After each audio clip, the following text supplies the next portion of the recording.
All righty. Hello, my friends. This is Jill Osborne from the Interstitial Cystitis Network. It is Sunday, November 6th, and it is time for another live IC Hunner's lesion, bladder pain, pelvic pain, you name it, chronic overlapping pain conditions. We are here to do support. We are streaming now in 3 places live. We are streaming on Facebook.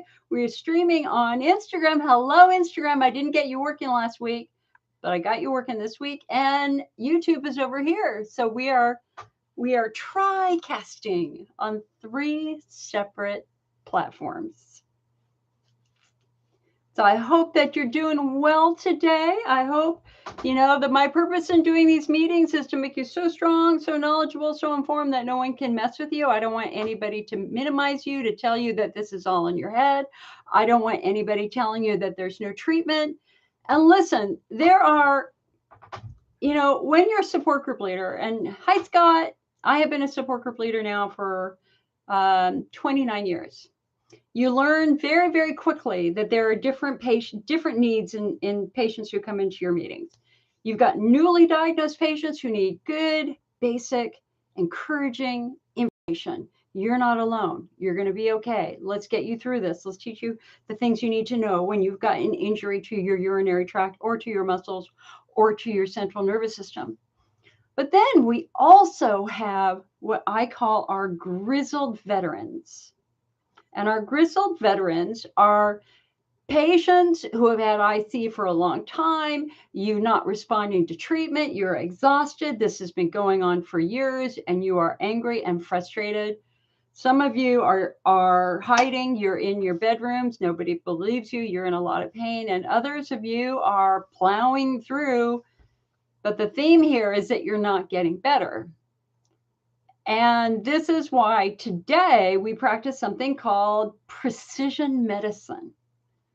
So instead of giving every newly diagnosed patient with IC Elmeron, the diet, amitriptyline, hydroxyzine, whichever, today we're trying to understand what's causing your symptoms. That when we find the cause of your symptoms, we can then focus on the unique treatments for your unique case. And so for those patients, hi Instagram, for those patients who have had IC for a long time and you're not getting better, what our guidelines say is stop what you're doing, take a step back and revisit the diagnosis. What have we missed? What have we missed? And it's amazing now that we have all this new information, like we really understand now the many things that can cause IC and trigger these symptoms. The number of you who have other issues going on. Did you know, for example, that 85% of IC patients have tight pelvic floor muscles? That's not 1, that's not 2%, not 10%, 20%. 85% of IC patients have tight pelvic floor muscles. And again, for those of you who have been doing bladder treatments for years and years and years and years, and you're not getting better, there's an important reason why. It's probably not your bladder. Yeah, you're having bladder symptoms, but there is another underlying cause that is triggering your bladder symptoms. So for the patients that I work with, what we do is we try to go back in time, and I want to know about what happened before your symptoms began. Did anything interesting happen? Were you in a car accident? Did you have a fall? Do you have scoliosis? Were there any other issues? And Facebook, I don't know what's going on with Facebook here. You guys, Scott, you can hear me, right? Do we have sound on Facebook? Because you guys are being awfully quiet. All right. Well, Facebook, you tell me.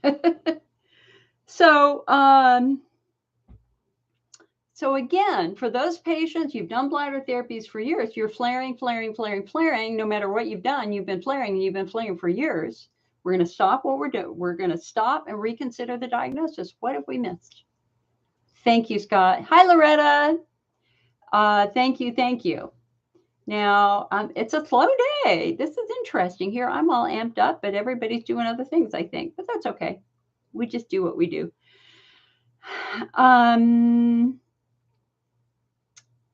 So we have different needs in our support group meetings, and I want to fill your needs. So for anybody who's watching this recorded, if you're newly diagnosed, number one, you're not alone. You've come to the right place. We support you, we encourage you, and we are going to help you understand what could be happening that is driving these symptoms. Hi, Carol. For those of you who are grizzled veterans, we want to help you too. I want to help you too. I want to help try to solve the mystery of why your symptoms are persisting over time. Now, let's get back to the 85% of IC patients have tight pelvic floor muscles. Okay, so there is a condition that you need to know that's called ischemia. Ischemia. Ischemia. Ischemia happens when muscles are so tight, blood flow stops, or blood flow is greatly reduced. And so the devastation of long-term pelvic floor tension is ischemia. So now we have dramatically reduced blood circulation that is trying to support your bladder. If your bladder gets 24 units of blood a day and you're only getting 10 units of blood a day, are you going to have a healthy bladder wall? No, you're not going to have a healthy bladder wall. And that's why patients whose condition begins with tight pelvic floor muscles end up with diet sensitivity and more bladder symptoms. And it's not because you have this incurable bladder disease, it's because you have ischemia. Your muscles are so tight, they are restricting blood flow. Hi, Karen. Hi, Miss. Hi, C. Wally. Hi, Nancy. Hi, Katie on Instagram. Nice to see you. Hello, YouTube.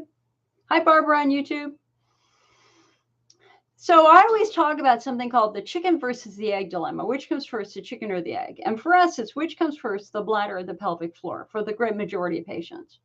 For some of you, your symptoms began because your bladder was directly injured. How is it injured? Usually through some sort of chemical exposure. The bladder, like any other part of the body, can be injured. It's going to be injured through toxic chemicals. So if you're going through chemotherapy, the chemicals of the chemo are going to hurt your bladder and you're going to be peeing more. If you're drinking a massive amount of diet soda, the aspartame is broken down into formic acid and formaldehyde pickling agents. That is going to hurt your bladder. Okay, so because your bladder is now screaming in pain because you've irritated it so badly, your muscles are going to get tight to protect you from the pain. That's called the guarding response. So for that patient, our therapeutic priority is to calm and soothe the bladder. If we can calm and soothe the bladder, hopefully the muscles will release. Okay, so that's a small subset of IC patients. The bigger group of IC patients are those whose symptoms began with trauma. They have pelvic floor tension. Now, you have no idea you have pelvic floor tension, but let's just say you were water skiing or snow skiing and you fell on your butt a couple of times. Or let's say that you were a dancer or a football player or a paratrooper, or you had children, or tragically, you might have been a victim of abuse. Now, you really have no concept of the fact that you've got an injury. You just fell. Yeah, your tailbone hurt for a couple of days, maybe a week or two, but it all got better. What you don't see underneath that is that muscles have now been traumatized. And a traumatized muscle gets tighter. It develops trigger points, which are little muscle knots. The problem with trigger points is they restrict blood supply, and so it gets even worse. So again, you have no idea you have a muscle problem. And then one day, a month later, a year later, 5 years later, 10 years later, bam, you have frequency urgency. And you're going, oh my God, I have a UTI. So you call your doctor. And you tell the doctor, hey, I was up all night. I think I have a UTI. The doctor goes, okay, let's give you antibiotics. And back in the old days, all you had to do was call, and they would send a prescription automatically, which of course we don't do anymore. So you do the antibiotics, they don't work. You go back to the doctor, you're still having symptoms of frequency, urgency, pressure, pain. And the doctor goes, okay, let's try long-term antibiotics. They don't work. You go back to the doctor. The doctor goes, okay, maybe you've got overactive bladder or prostatitis. They either give you prostate meds if you're a guy, or they give you frequency urgency meds, ditropan, Detrol, things like that for overactive bladder. And you do those for a month, 6 months, a year, whatever. They don't work. You're still flaring. You go back to the doctor, and eventually you get the, oh, I hate to break it to you, you've got this incurable bladder disease called interstitial cystitis. Here's the diet. Here's some Elmeron. I'll see you in 6 months. And you want to get better. You're happy. You're thrilled to have a diagnosis. So you come home. You've got the name. You get online. You start reading about interstitial cystitis. And you do everything they tell you to do because you want to get better. So you follow the diet. You take the meds for, again, a month, a year, 5 years. 10 years, 15 years, 20 years, but you're still flaring. You're still suffering. And the doctor goes, oh man, you just have to learn how to cope with it. Like I had a doctor say to me, that you will forever live with severe pain, get used to it. This is your life. Okay. Here's the deal. Bladder therapies will never get you better when you have a pelvic floor problem. Our therapeutic priority for the pelvic floor patient is to restore blood supply. How do we do that? We do that with pelvic floor physical therapy. It is the pelvic floor physical therapy that is going to restore blood supply and get your bladder in better shape by getting your blood supply restored, right? So chicken versus the egg, which comes first? Bladder wall irritation, pelvic floor tension. For the great majority of you, it is pelvic floor tension. Now, y'all know that, and here M. Herrera says, my physical therapist saved my life. Exactly. I did bladder therapies for decades. They never got me better. What got me better was pelvic floor physical therapy, and I proved that idiot wrong who said I would live with severe pain for the rest of my life. So today we are practicing precision medicine. The way we do that is through subtyping. And our National Institutes of Health IC meeting that we had 3 weeks ago confirmed it. We no longer believe you all have a bladder disease, especially an incurable bladder disease. It is considered a pelvic pain syndrome driven most often by neuromuscular influences. Now, yes, some of you have Hunner's lesions. Hunner's lesions are found in roughly 5 to 8% of IC patients. Hunner's lesion patients have big bloody wounds on their bladders. You are a distinct patient group. Elmeron would not help a Hunner's lesion.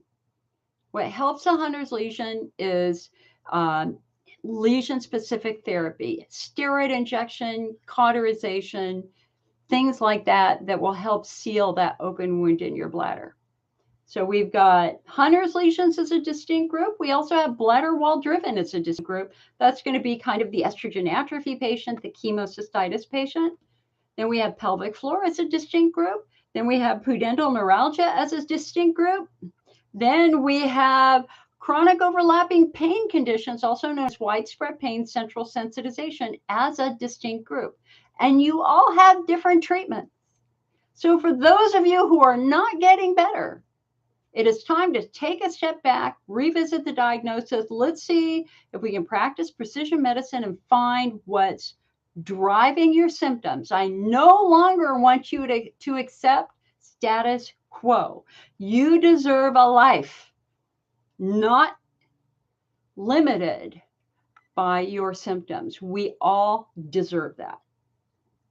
And, it's just so interesting because I have spent I'm in the, so my subtypes are pelvic floor driven. I absolutely have pelvic floor issues. Why? Because I have a funky SI joint, and I was a professional athlete, and that messed up my SI joint, but also scoliosis, right? Okay. So I know that I have a long-term muscle issue that I have to work on, but that's not a disease. That's not a disease. And that change of mind, change of focus is remarkably calming and soothing for you, for those of you, who are struggling.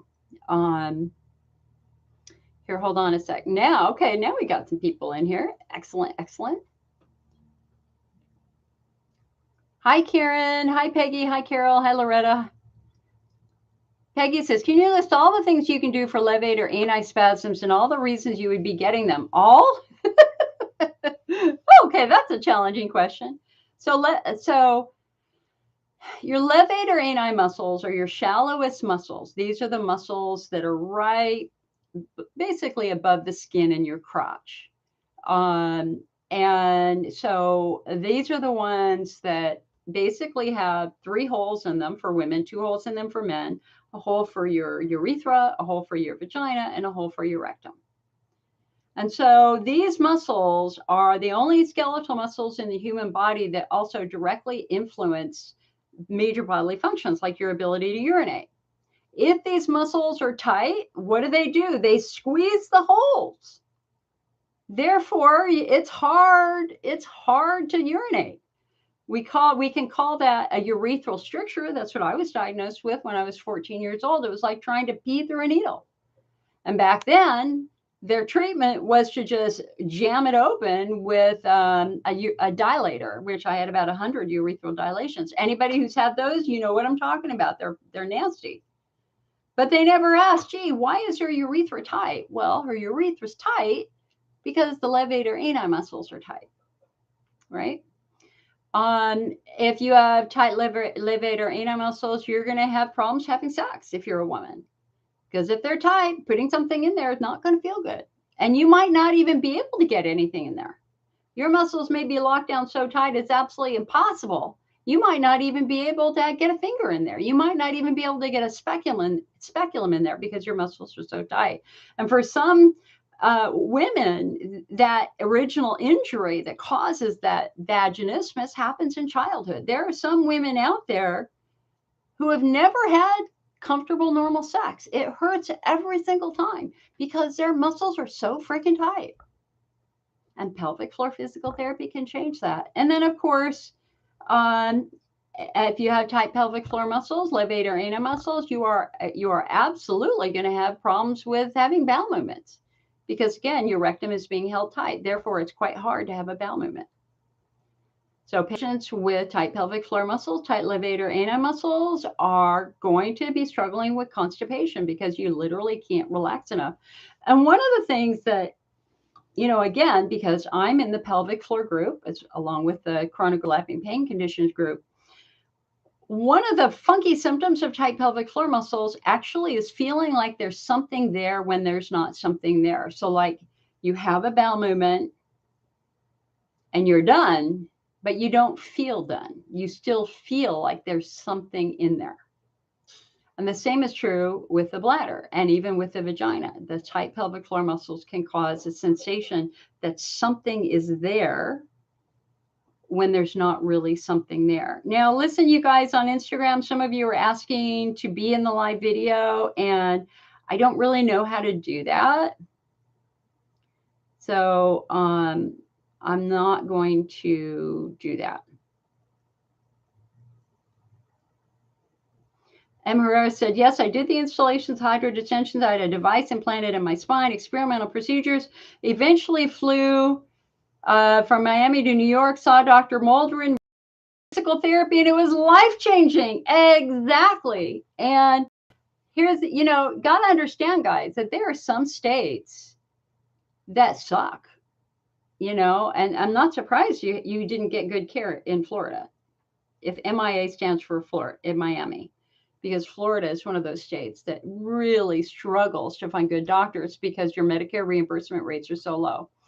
So anyway, what can you do for levator antispasms? Well, number one, you might be able to use an antispasmodic temporarily, a skeletal muscle relaxant, like a vaginal Valium suppository. But ultimately, in the end, it's about hands-on physical therapy, working with those muscles directly. I had 10 months of levator antispasms after my physical therapy. I mean, after my hysterectomy. And it felt like there was a hand up inside my vagina that had grabbed onto where my cervix used to be and was trying to pull my bits out. That pulling sensation, very reminiscent of levator antispasms. Also be because of a skeletal muscle abnormality that's gotten worse over time, like having one leg longer than the other, which tilts your pelvis in one direction. It can be the result of injury. It can be the result of trauma. Levator ani syndrome, it's difficult. Eva on YouTube says, can you explain between tight, weak, and strong pelvic floor muscles? Sure. So a healthy pelvic floor muscle feels like a chicken breast, a raw chicken breast. You know, I mean, it's pliant. It holds its structure, but it's pliant and it's soft, right? A weak muscle basically kind of collapses. It loses its form and heft, for lack of a better term. I'm not exactly sure what the right word is. But if you have weak muscles, sometimes what happens is your pelvic floor muscles starts to fall out. They start to fall. They're not supporting the organs the way they would normally support the organs in the pelvis. And or they can lead to incontinence. If your muscles are so weak that they're unable to maintain muscle tone, you might be struggling with incontinence, fecal or urinary. I'm sure other people could offer other explanations for that. The problem with tight muscles, and this is not anatomically correct, but this is the best way that I can demonstrate it. So think of a tight muscle as a, right, like this, right? So here, your pelvic floor muscles are getting tighter and tighter and tighter, and they're squeezing and squeezing and squeezing. And as they're getting tighter and tighter, they're starting to squeeze against nerves and blood vessels. And so therapeutically, what we're going to do is use a finger on the muscle and go the length of the muscle, and we're going to try to restore muscle tone.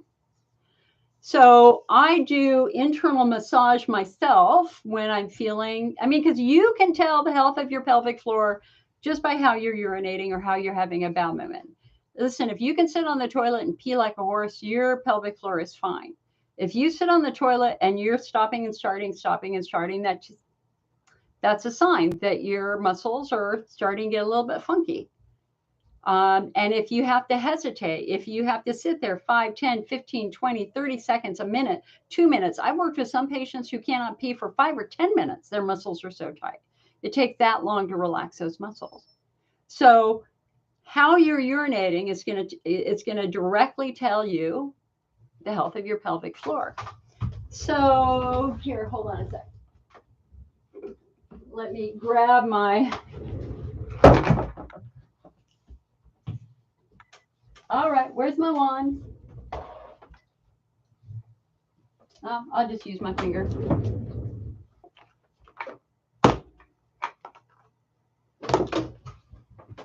So let us look at our model here.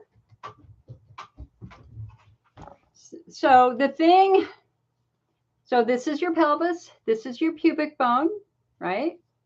Your hip bones. We turn it around the back. Look, we can see, here's your spinal cord, your vertebrae, here's your sacrum, here's your tailbone.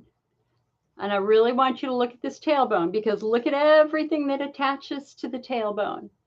We now know that tailbone injuries, which is what happened to me when I was 14, right before my urethra went, it's because I broke my tailbone, right? The other thing I want you to look is from the bottom, there's no protection. There's no protection here. When you sit on a bicycle seat, you are pushing directly up into muscles, nerves, and blood vessels. And if we're going to be anatomically correct here, let me put this on.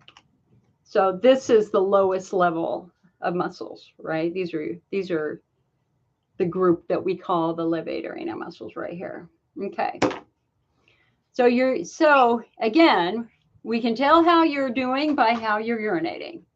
I can tell that for me. If I'm starting to get funky a little bit urinating, then I know I've got to go do my pelvic floor work. So let's look at it from this direction. Your pelvic floor muscles are flat. They sit on top of the bone, right? You can see that. You see that they're flat. They're not up here because your bladder's up here, your uterus is up here, your prostate's up here. Your pelvic floor muscles live right on top of the bone. And again, that whole chicken breast analogy, raw chicken breast, that's exactly what a good, healthy muscle tone feels like. For me, when I go in and do my pelvic floor work, a tight muscle feels like beef jerky. It's stiff, it's hard, and it's painful to touch. The other thing that's very difficult about these muscles is when they do get tight, they lift up off the surface of the bone, and then they really start to interfere with everything else going on in your pelvis. So that physical therapist is going to get in there, massage these to try to get them to lengthen and flatten back onto the bone. And that's what we do when we're doing our pelvic floor work at home. It takes me about 2 to 3 minutes of massaging this beef jerky painful muscle to get it back flat and to reduce the pain and usually eliminate the pain. So that hands-on physical therapy is everything. Everything. Now listen, guys, I'm wearing my We Are the Supermajority. Y'all need to vote. I don't talk about politics, very, very rare. Everybody's welcome in the ICN. Everybody. I never ask anybody what party they are, et cetera, et cetera. When you call me, I will help you. If you are hoping that you're going to be able to get Social Security disability, then you need to participate in this election.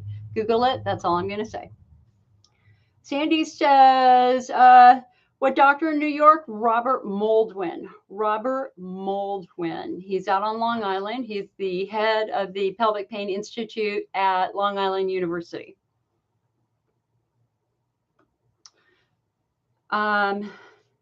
Here, hold on a sec.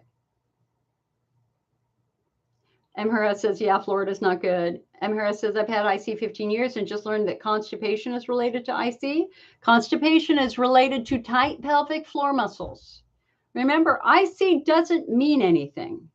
Interstitial cystitis, everybody around the world agrees at the research level, at the clinical level, that interstitial cystitis is not the correct name for this. It is a pelvic pain syndrome. Interstitial cystitis implies that it's a disease of the interstitial layer of the bladder wall. We knew 50 years ago that wasn't true.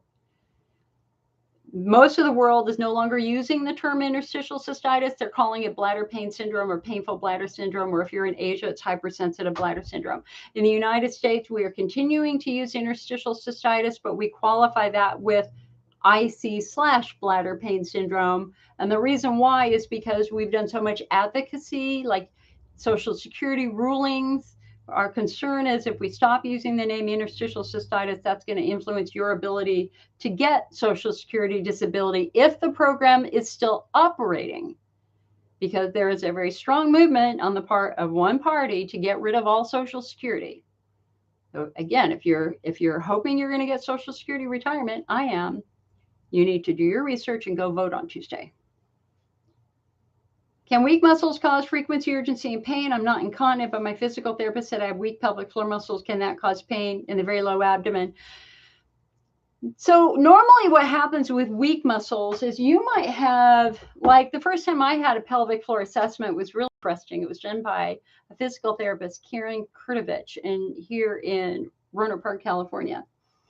And what I had was my lowest muscles were very, very tight because they were compensating for very weak muscles up here. So it's quite common for patients to have a tight muscle and a weak muscle. And so what they're going to do from a physical therapy standpoint is they want to try to get you out of muscle tension first, and then they're going to work on strengthening the muscles that are weak. At least that's what I did. My pelvic floor muscles are much better now, much better, but I can definitely tell that aging is playing a role. Like I walked today, I'm definitely noticing. I mean, I'm like walking every day. I'm just trying to be strong and be healthy and keep my stress under control. But I have like if I were startled, I would probably leak a little bit. Probably would. You know, I'm 62. It happens. Hi, Karen. Hi, Katie. Hi, Helly. Carol says, lying on my couch now with a heating pad, probably from the glass of wine I drank last night, cold brew iced coffee I drank yesterday, even though I took pre-leaf and the liquid drops you put in your wine to cut down the acid that I brought online. I drank a glass of Pinot Grigio. I don't know what liquid drops you were using, Carol. We don't recommend liquid drops. We did the IC Network. We've done the only long-term study on alcohol and its influence on the bladder. And what our study found with respect to wine, well, number one, is everybody food sensitive? No. Is everybody alcohol sensitive? No, absolutely not. No, but the great majority of patients are. If you've got a bladder wall issue or you've got tight pelvic floor muscles that are restricting blood flow to the bladder, you're going to be alcohol sensitive. And of course, if you're in a flare, do not touch any alcohol. Like I flared from like 2 swallows of champagne years ago. Okay, so the rule is if you're flaring, let's not do the alcohol, back off. Okay, but if you're starting to feel a little bit better and you want to give it a shot, okay, so number one, with respect to wine, you have to go with a low acid wine. So that's going to be a Chardonnay or a Merlot. But you always want to do it in the form of a wine cooler where you've got it on ice with an IEC-friendly mixer or use sparkling water. Always chase it with a big glass of water because that will help dilute the effects of the alcohol. So that's one strategy. For beer, the pale ales are much more bladder friendly than the dark porters, which sucks because I love Guinness. But I can drink Guinness now if I wanted to. I'm just really not drinking any alcohol because I have a relative who's having some liver issues and I'm seeing right up front, you know, how hard that is. And I just want to protect myself, right? So I'm really not drinking anything right now. Maybe my preference is a hard cider. I like pear or berry hard cider on ice. And I might do that once. I might have one a month, or I've had one in the last 3 months. I don't know. I just like, I'm very invested now in wanting to be as healthy as I can be. And I just saw something just crossed my desk yesterday or the day before about what alcohol does to the brain. Oh, yeah. They were saying, and this was a research study, for those people who have like 2 glasses of wine a day or 4 beers a day, that it literally shrinks the brain, and they see it on autopsy. They can always tell on autopsy the people who are drinking alcohol every day because their brain gets smaller and smaller and smaller and smaller. So I'm very, very invested in wanting to keep my body as healthy as I can be. Hi, Anne. Hi, Anna. Hi, Carol. Thank you. Peggy, you feel levator, ani. Okay, you feel levator, ani, and rectal pain daily. So Peggy, I'm going to suspect that you have something that I have, and that is that the nerves in my rectal area are very sensitive. Like I feel everything, everything. And the question is why? And I can always tell when I start having rectal pain, because if I put my hand on the muscle right on the outer sides of the rectum, I can feel the muscle tenderness. And so I just get in there with my fingers, not inside my rectum, but on the outside. And I just try to massage those muscles. And do I even have a way of demonstrating that? Well, here, hold on a sec. This is an interesting experiment. So again, let's look. And again, my model is broken. Bear with me. I've lost half of my muscle right here. Okay, so let's look at the rectum here for a moment. So here we have the rectum. And again, if this muscle is very, very tight, then it's going to be hard to relax enough to have a bowel movement. But the question is there are moments when it becomes very, very painful. And so I see now very clear cause and effect, because it happened again the other day, like 3 days ago. I was sitting here and all of a sudden I started having rectal pain. And when I went to the bathroom, I basically touched the muscles right here through the skin. And they were really tight. And so I just got in there with my finger on both sides and just I just did it like with one finger on this side, just tried to help that muscle relax and release. And then I went to the other side and it went away. So Peggy, I want you to touch your muscles here on the side. So again, we're not working inside the rectum. We're working on the outside of the rectum, and see if you feel muscle tenderness there. But inevitably, there are moments, again, we get this moment when the nerves become so sensitive that you feel like there's something inside you when there isn't. You feel like you're not empty, whether it's a bowel movement or emptying your bladder. You feel like there's something still in there, and that is a classic sign of tight muscles.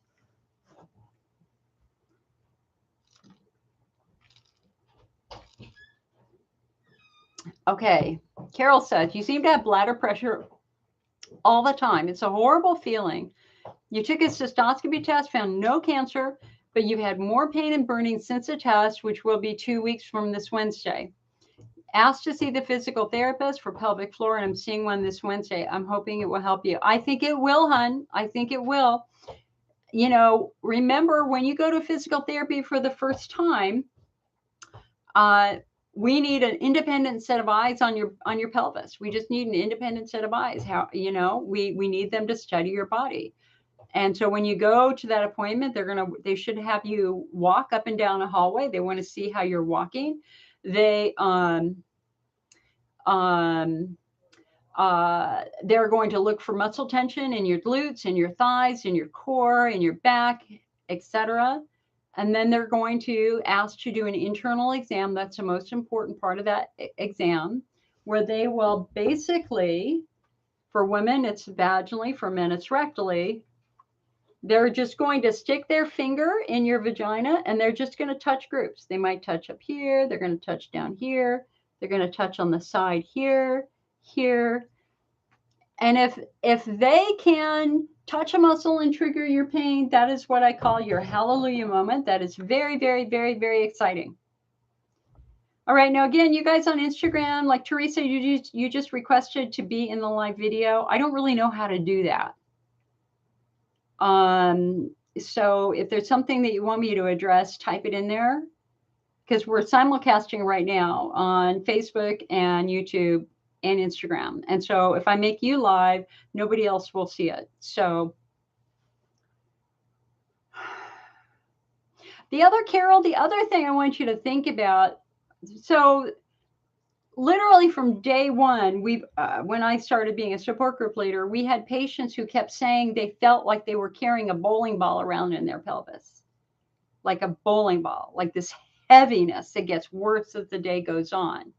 We didn't really understand that until a couple of years ago. Now we know that if you have heaviness, and it progresses as the day goes on, that actually is pelvic congestion syndrome. That means that blood is pooling in your pelvis because you have the equivalent of varicose veins, and that is very, very treatable. I was working with a patient like 2 weeks ago where we were going through her symptoms, and again, I asked her, do you have this heaviness? She goes, yes.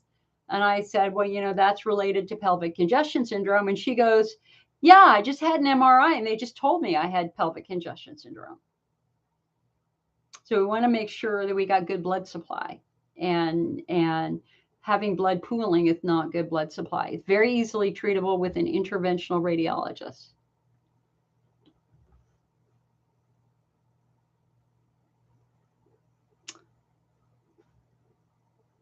Laura says, oh my God, they couldn't get a catheter in me to do a bladder installation recently, and they were not nice to me at the doctor.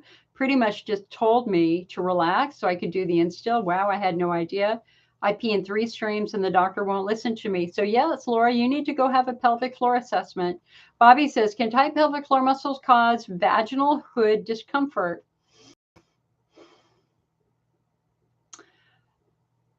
Yes, because for a number of reasons. Number one, restricting blood supply. Number two, tight pelvic floor muscles can squeeze the pudendal nerve, which innervates the vaginal hood. So if you have moments where you have a painful arousal sensation that kind of comes and goes, that's pudendal neuralgia. I will say that for the few times that that's happened to me, it's always been because I've had like a little piece of toilet paper stuck under there. And so it's about having a wet Q-tip, sitting on your toilet, gently pulling your clitoral hood up. And it's very tender and it's not fun, just to see if there's anything white stuck under there. Usually that's just toilet paper or just skin. Teresa on Instagram says, has anybody heard of Kenalog injections? Yes, Teresa. Kenalog injections are standard of care for Hunner's lesions. Absolutely an excellent therapy. They should. The nice thing about the steroid injections for Hunner's lesions is they don't leave scarring. You basically have 3 options for Hunner's lesions. They can cauterize the lesion, which we call fulguration or laser therapy, or they can inject the lesion with a steroid, or hyperbaric oxygen therapy. Hyperbaric oxygen therapy has also been found to be quite good for lesions. And I have a big article on that in our new magazine, which is at the printer right now. You're not alone, hun. And we actually we used to call them Hunner's ulcers, but now we call them Hunner's lesions. But either or, it doesn't really make any difference. We all know what they are.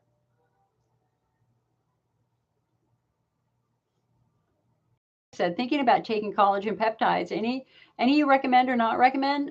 Don't have a lot of experience with collagen. I've got some in my bedroom that I was going to start taking too. It's very popular right now to go for collagen. You just have to understand that collagen is coming from other animals, and so we always want to know where the collagen is coming from.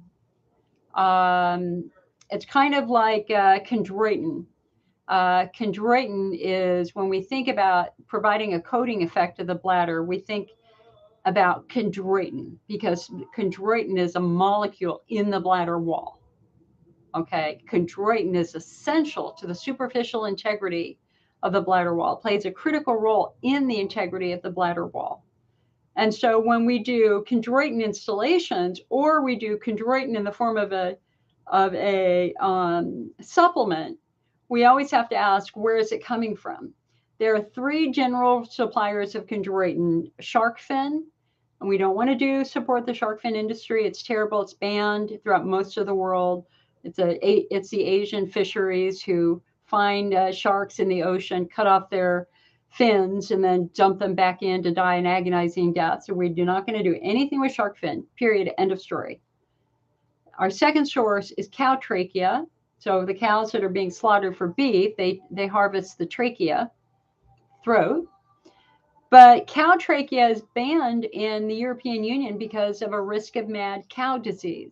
Because the mad cow disease lives in the nerves. The cow trachea is right next to spinal cord, and slaughtering is very rough and brutal. And so there's a very strong chance you could mix nerves with with other materials, and then you're spreading mad cow disease. So chondroitin from cow trachea is banned in the European Union. So where do they send it? Oh, to the gullible United States. Okay, and that's terrible. You should not be doing cow trachea chondroitin either. You want to be doing chondroitin and, in my opinion, collagen, most likely from chicken. That's much, much safer. Teresa says, any help for intercourse? What do y'all use? Okay, so Teresa, for intercourse, number one, it's all about muscle tension. Girl, you've got Hunner's lesions. Hunner's lesions are agonizingly painful. And because you're in pain, your muscles are going to get very, very tight. And of course, if you've got tight pelvic floor muscles, having sex is going to be very uncomfortable because those muscles are locked down tight. And so the first thing we want to do is try to relax those muscles. And so some women use vaginal Valium suppositories before sex or after sex. But getting in and making sure your muscles are very healthy with pelvic floor physical therapy is very, very important. Otherwise, our second tip for sex is lubrication. Listen, dry skin on dry skin is painful. And if you are of an age where you are in your 40s or older, or you've had hysterectomy, or you're on Lupron or anything at all like that, you are going to be in estrogen atrophy, which means your skin is going to be dry. Dry skin on dry skin, sex-wise, not comfortable. So we want to try to address the underlying problem, which is estrogen atrophy, using some sort of topical estrogen, and then using a lot of KY or whatever lube you prefer to use during sex. And then, of course, position matters too. There are some positions that put more pressure on your bladder, more pressure on your pelvic floor than others. If you come on over to the IC Network website, we have a whole section on sex and intimacy. Sex, romance, and intimacy, where we give all of our tips on how to make sex more comfortable, okay? And just know, listen, I see patients have babies all the time. If you're young and you want to have a child, go for it. Karen says, how often do you use the pelvic wand to relax muscles? Whenever they're tight. Do you use it when you're getting symptoms or regularly? No, I'm very passive aggressive generally with what I do to my body. I'm going to be very brutally honest here. I'm not very good at keeping schedules. I use it when I feel like I need to use it. Hello, Caroline from England. Peggy, can half of your levator and a muscle be tight and the other half is not? I can urinate fine, but you have trouble with bowel movements. Physical therapy says my levator ani muscle is spasming. Yes, absolutely. It's very common to have tight muscles on one side and normal muscles on the other. And if that is the case, we want to look at your skeletal structure on your left side.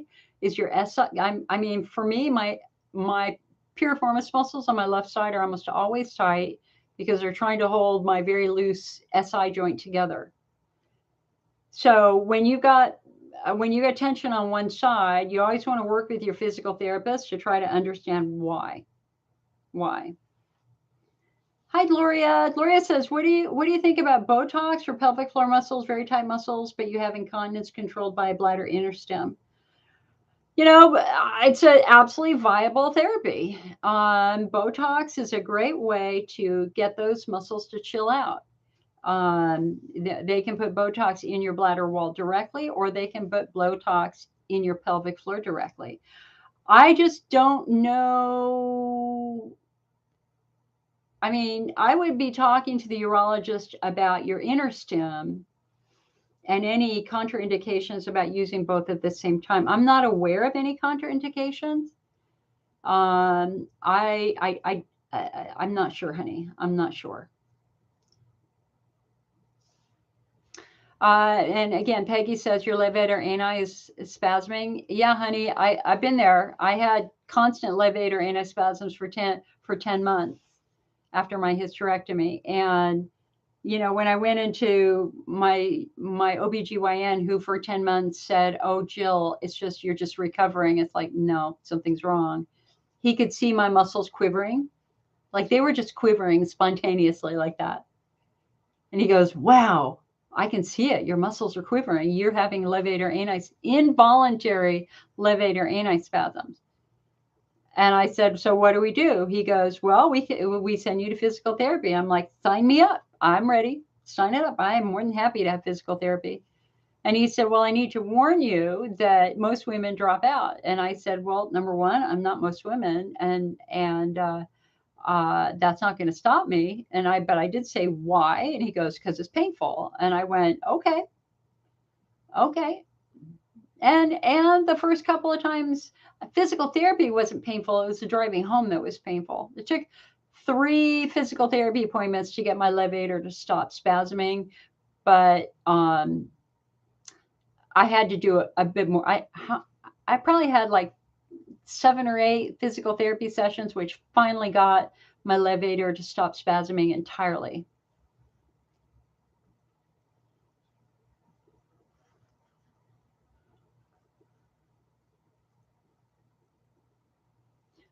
Sandra, that's not what I said, honey. Number one, I didn't mention minorities. I said Google it and do your research. But there are videos of major politicians absolutely saying they want to get rid of Social Security, and they call it an entitlement. It's not an entitlement. It's an insurance system that we pay into. It's an insurance program. I have been paying into Social Security since high school, when I worked in my high school cafeteria. That was my first job, working in the cafeteria. I have paid them money every year for the last 45 years, right? Why? Because I want retirement benefits. I want the protection of disability if I became disabled. So it's not an entitlement, it's an insurance program that they've taken tens of thousands of dollars over my lifetime to vest me in that insurance program. And I am going to fight like a dog for what I have paid for it. And if they want to cancel it, fine, give me my money back. Then give me my money back so that I can invest my money properly. Lisa says, my 18-year-old just got diagnosed with IC. So Lisa, what we see in really people in their teens and 20s who get IC, usually it is a pelvic floor trauma of some type. So if your daughter was a cheerleader, if your daughter was a gymnast, ice skater, any things like that which can traumatize the pelvic floor, then what happens when the pelvic floor gets injured, it gets super tight, and when it gets tight, it cuts blood flow off to the bladder, and then you get ischemia-driven frequency urgency pressure pain. And I'm always happy to work with moms who have kids with IC. I do it every week in the IC Network office. Anna says, I just bought Bladder Builder and Pure. I noticed that the Pure is in the Bladder Builder. My question is, can I take both or not? Yeah, you could, but you don't need to take a lot of the Pure then. You could just take one extra Pure if you wanted to. When Natural Approach Nutrition formulated Bladder Builder, they knew that was going to happen. But again, I am not a more is better person. I'm a less is more person. I do not believe that taking more and more and more of whatever you're taking is a smart thing to do, whether it is a treatment, whether it is bladder installation, whether it is a supplement. It's about finding the dose that will work for you. Believe me, companies want to make a lot of money. They might tell you to take more and more and more, but you have to take a step back and consider the concept of lowest effective dose. What's the lowest amount that I can take that will give me a beneficial effect without bankrupting me? Because some IC patients, literally, they go to a health food store or they go see an alternative doctor and they end up buying $300, $500 worth of supplements a month. And they're still not getting better. And then they find us and they find me and it's like, all right, what are you taking? And they go through the list of what they're taking. It's like, no. Did you look at the ingredients? You can't do that. That has vitamin C. No, hell no, you can't do that.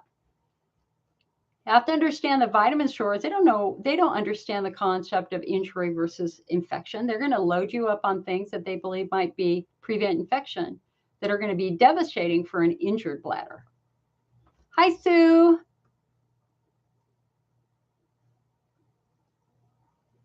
Carol says, yes, same way. Tight muscles in the rectum feels like you have more to go, but there's nothing there. Ravonda says, on one of my first visits many, many years ago with Dr. Paul Perry, he diagnosed me with pelvic congestion syndrome and other things, which he surgically removed. Boy, you know, Ravonda, you're so blessed because Dr. Paul Perry was literally the founder of the International Pelvic Pain Society and a true hero to the IC and pelvic pain movement. He has now passed away, but his legacy is this absolutely fabulous group of doctors and physical therapists and patient advocates that are leading the way. In fact, it is indeed the International Pelvic Pain Society, which has provided the most concrete information on what we now understand pelvic pain and IC to be, and our subtyping. So, you know, boy, you were lucky. Bobby says, if you feel like you have a UT after sex, such as urgency and pain, does that help with the stereotyping? Well, what you're having is a flare induced by sex. And that is usually a muscle flare. So for some women, and this is where men and women are different, men with pelvic pain versus women with pelvic pain, men with IC versus women with IC. For a man, the most painful part of sex is the moment he ejaculates, because that is the hardest, strongest muscle spasm. And for men, it feels like somebody's shoving a knife up their penis. Okay, for women, we're not that way. For many women, if you don't have vaginismus, the act of sex itself is usually fine. The flare begins 3 to 4 to 6 to 8 hours afterwards. And yes, you're going to have all the symptoms of frequency, urgency, pressure, pain. I've been there. I have had that flare. But what that really is a series of gentle pelvic floor spasms that it turns out that with women having sex, your pelvic floor spasms for about 24 hours afterwards to help sperm meet egg. And these are very, very mild spasms that you don't normally feel unless you already have a muscle problem. And so what I see patients who struggle with sex-induced flares usually do is they'll do something like a vaginal Valium suppository immediately after sex or an hour or two after sex. And of course, you want to go to the bathroom, drink some water, flush your bladder, et cetera, et cetera. But ultimately, in the end, that sex-induced flare is usually a muscle flare. Barbara says she has InterStim and she gets Botox every year. Thank you. Sue says she's Botox in her pelvic floor muscles every 6 months and also has InterStim. Okay. That's okay, Sue. Terry says, how many physical sessions do you think there should be before we know it works? My physical therapist will evaluate again next week. I've had 5 sessions. I think it is helping. However, I still have flares. So Terry, here's the deal. Hi, you. For some of us, our pelvic floor tension has gone up for years. Mine started at 14 when I broke my tailbone. 100%. We know that now. 100%. And so 2, 3, 4, 5 physical therapy sessions are not going to change muscle memory quickly. My muscles only know how to be tight because they've been tight for over 40 years. Okay. So if it's a fresh injury, I would hope that, 3, 4, 5, 6, 7, maybe 8 physical therapy sessions should do it. But for long-term muscle tension, you're going to have highs and lows. You're going to go into tension, you're going to get better. You're going to go into tension, you're going to get better. It's this concept of injury. I go into tension if I've like just before I started my stream, my mom dumped something on the floor, a big thing of grapes. There were grapes everywhere. And I was supposed to be starting the meeting. And I was picking up all these grapes and bending over. And normally if I bend over or squat down for long periods of time, my pelvic floor can get a little tight. The other thing you got to remember, listen, for everybody who's doing pelvic floor work, the most important question you have to ask that physical therapist is, are my muscles steadily improving, or are they locking back down into tension? If your muscles are going back into tension every single time, no matter what you do, then that's when you have to ask, can you see any reasons why?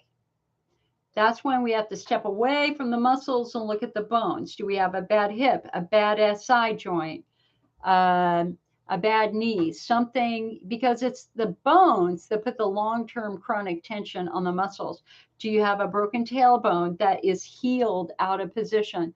That would put 24-hour, 7-day-a-week tension on one side of your pelvic floor. So, so Terry, that's what I want you to ask her is, are my muscles going right? Like, is the trigger point returning in exactly the same spot? If a trigger point is returning in exactly the same spot, then we have to look at the bones to try to understand what's driving that. Yu says, I've been suffering since 2009. You have urgency and flares. I tried everything possible. You have a new urologist and we'll see him in December. So Yu, this is about subtyping. You are that patient that I was talking about at the very beginning of the meeting, that patient who has had symptoms for years and years and years. You've done everything and nothing is getting better. Why? Because they haven't found the problem. They have not found the underlying problem.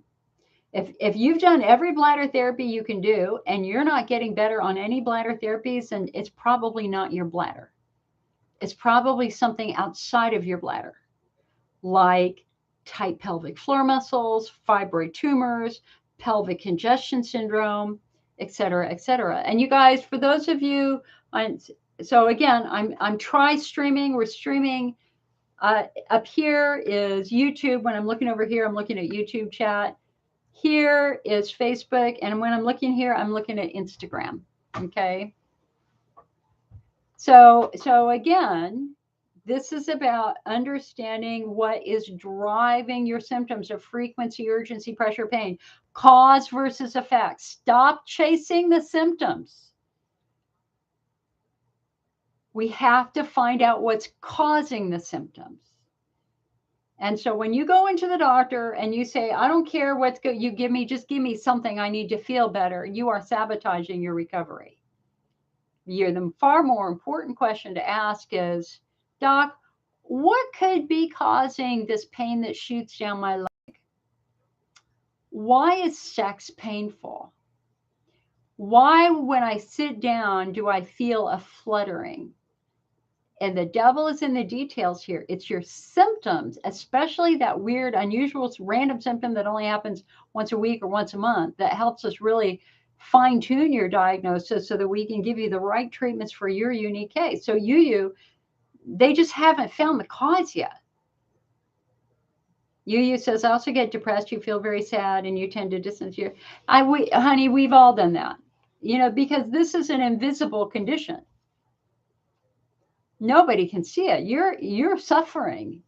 The pain, pelvic pain is rated equivalent to cancer pain. It's characterized by being relentless and difficult to ignore. You're in agony. You're in agony. But nobody can see why. And inevitably, you've got some doctors who are just baffled. They just don't understand. You've got other care providers who might say that it's all in your head. You've got family members who are not supportive. You're dying to go to Christmas. You're dying to go do the things you want to do, but you're tied to your bathroom.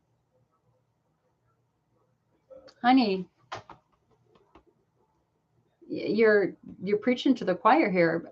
This was my life for 30 years. I totally understand where you're coming from. But I need you instead to be a detective. I need you to be a detective. You lead your care. You pay the doctor. The doctor doesn't pay you. You are the boss.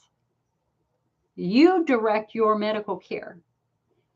And so I want you to change your frame of mind when you're working with the doctor. And instead of focusing on, like the worst thing, when somebody calls me, okay, so like if you were to call me we'd be talking on the phone, and it's like, Jill, I've done everything. I don't know what to do. I've done this, and I've done this, and I've done this, and I've done this, and I've done this. And I just say, stop. I don't want to talk about what you've done. Not yet. I have to try to visualize your body. So we're not going to talk about your treatments first. We're going to talk about your body first. I need to try to understand what's happening here. Right? Does that make sense? And so then I'm going to be asking a lot of questions like, okay, what are your symptoms? Can you sleep through the night? Some of you can, some of you can't. When is your pain the worst? Before you pee or after you're done peeing? If your pain is worse as your bladder's filling with urine and you get better after you pee, that's your bladder wall. If your pain is worse, oops, see, I'm talking, oh, my jaw just singed me. If your pain is worse after you're done peeing, that's your pelvic floor. I'm going to ask you to describe the pain. What does it feel like? Is it sharp? Is it dull? Is it pins and needles? If you have pins and needles, then that's telling me that a nerve is involved. Okay. Oh, my jaw. I was just at my dentist because we're trying to work on my TMJ, right? And I was telling her about these meetings that I do these meetings where I'm just talking straight for 2, 3, 4, or 5 hours. And she goes, oh, that's not good. She said, I want you to take an Advil before you do the meeting. You know what? In fact, hold on. Let me go get an Advil. Hold on.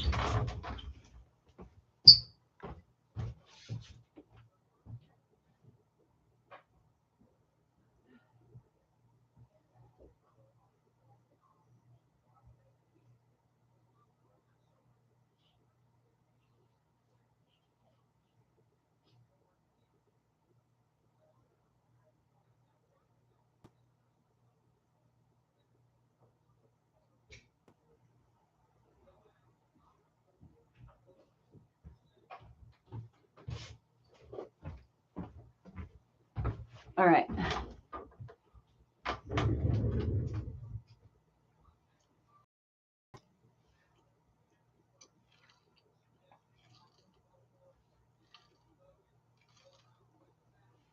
She was like, okay, I don't think you should be talking so much. And I'm like, well, it's my job. I have to do it.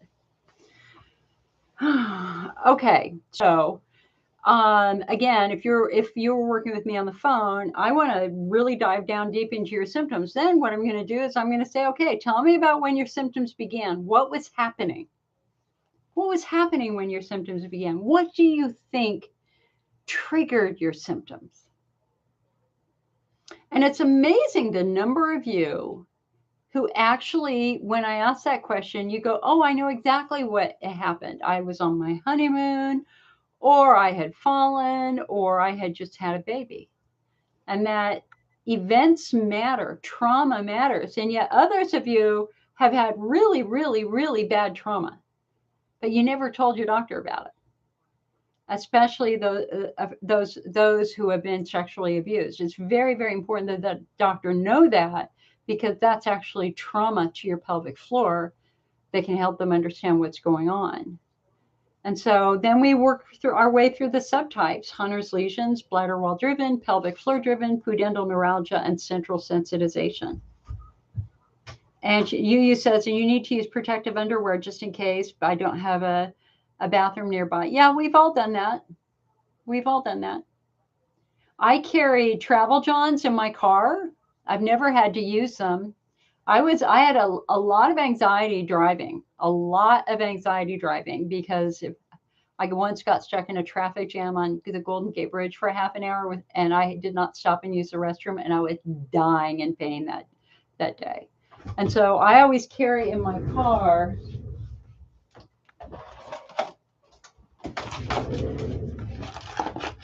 I have a bunch of these. These are travel johns. So they wrap up. So they come like this, like they're really small. This is what pilots use. So I have a bunch of these in my console. And when you unwrap them, they're filled with a powder.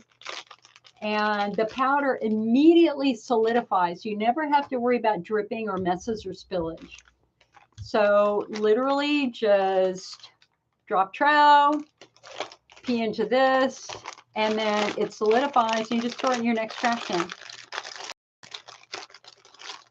Just having something like this eases the worry of driving. I mean, I once had to pull over and pee in a snowbank. Actually, my mom was driving. I was in the backseat crying. Oh, Karen, thank you for the 500 stars. So much appreciated. You're welcome, Bobby. Terry says, I had this when I was 23 and now I'm 43. She had said after a few, some people no longer have symptoms. The reason, well, again, it depends upon your underlying anatomy. If you have tight pelvic floor muscles because you have scoliosis or a bad SI joint, you're going to be stuck with tight pelvic floor muscles until we fix the underlying joint, right? They're in the IC Network store. Just go to icnetwork.org and click on store, and they're under restroom supplies. We have the IC Network. We have a really big mail order center. So we have like all the best books on IC, including the most recent book, and we got it right.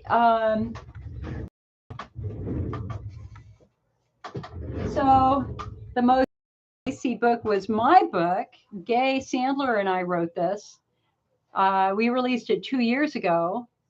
IC 101, it's not just a bladder disease. And boy, were we right, because the new guidelines say exactly that. Our new National American Urology Association guidelines say it's not a bladder disease. It's a pelvic pain syndrome.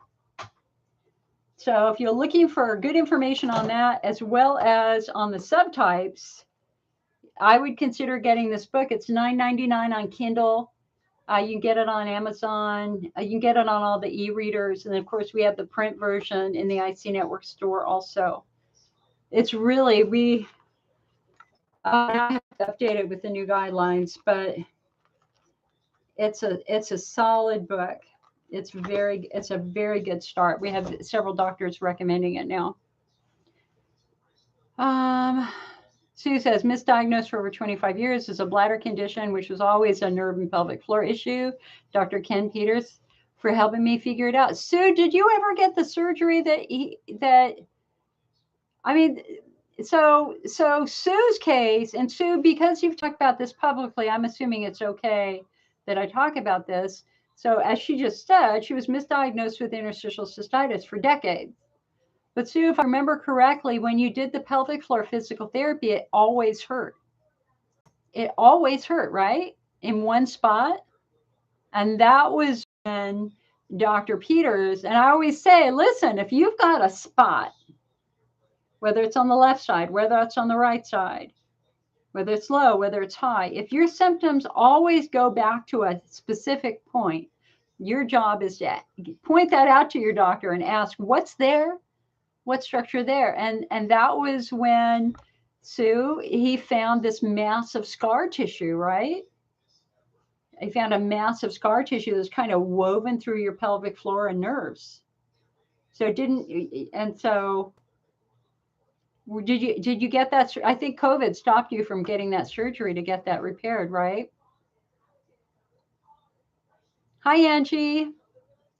Lisette said, I thought I had a UTI, took a urine test, it came back showing yeast. Now I think it was all just a flare, maybe caused by COVID, which you had 3 weeks prior. Well, Lisette, the odds are you have COVID cystitis, as well as potentially a candida. If you were on antibiotics, then the number one risk factor for developing a candida is taking antibiotics, and many COVID patients are put on a lot of antibiotics, even though antibiotics don't kill virus. But anyway, it is what it is. So concept number one is that, yes, you have a candida infection in your bladder. It was our own National Institutes of Health who proved that candida in the bladder can be agonizingly painful, and is often found in patients who are struggling with bladder pain.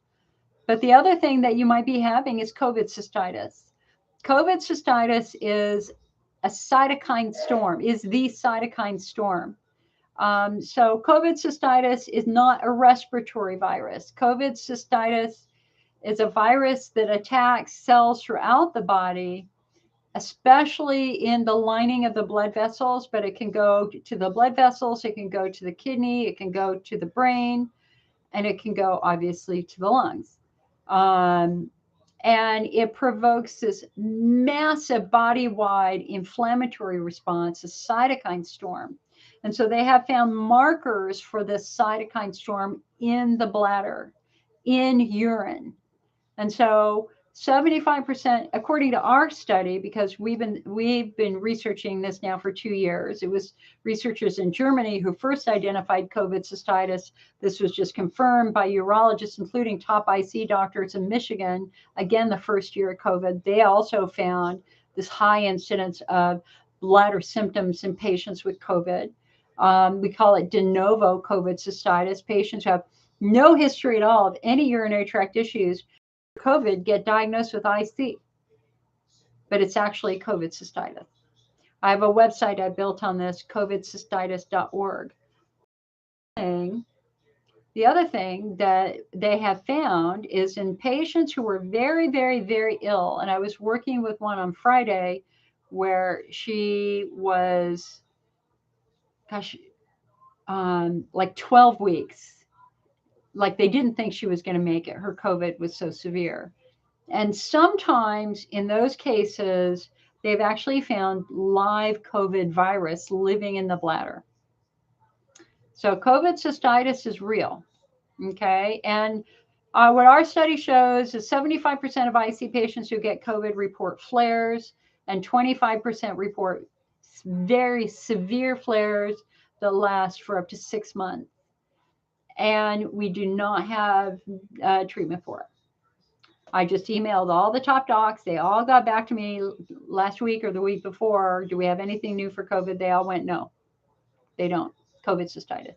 Eva says, which test or exam is to see damaged nerves in the pelvic floor? I did an MRI and it said my pelvis is fine, but I still have symptoms of IC and some leakage.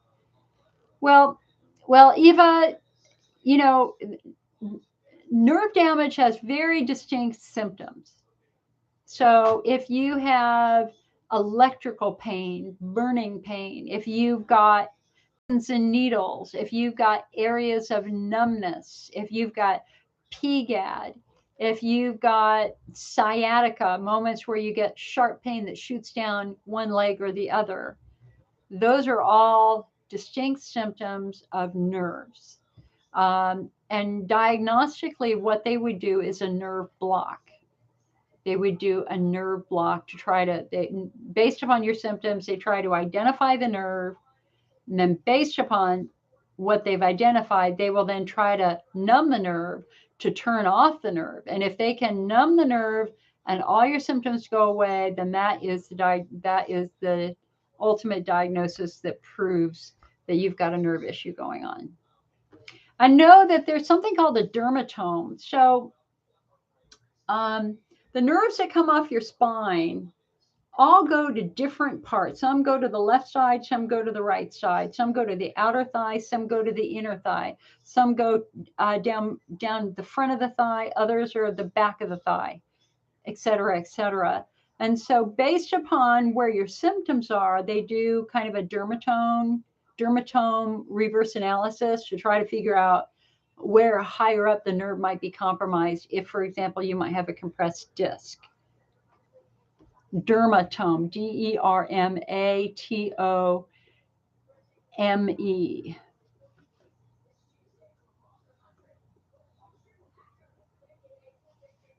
Angie said, I've been asking forever, many years. Finally getting to my foot is part of the problem. Exactly. If you're not walking normally, that's going to mess up your pelvic floor big time. Especially, it's going to get much worse as you get older. Karen says, stress flares up my pelvic floor in a big way. It does, because when you're under stress, the stress response tightens your muscles. You know, fight or flight. Your body prepares you to fight or flee. So how does it do that? It raises your heart rate, it raises your blood pressure, and it tightens your muscles.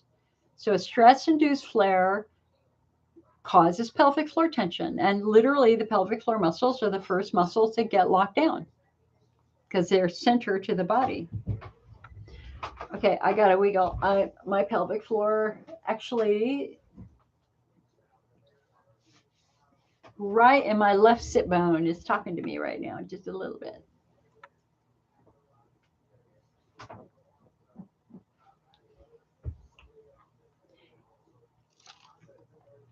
They say for every hour that you sit, you need to be up for 30. Let's just get up, you guys. Let's just get up and shake it out a little bit. As we are the super majority, us women.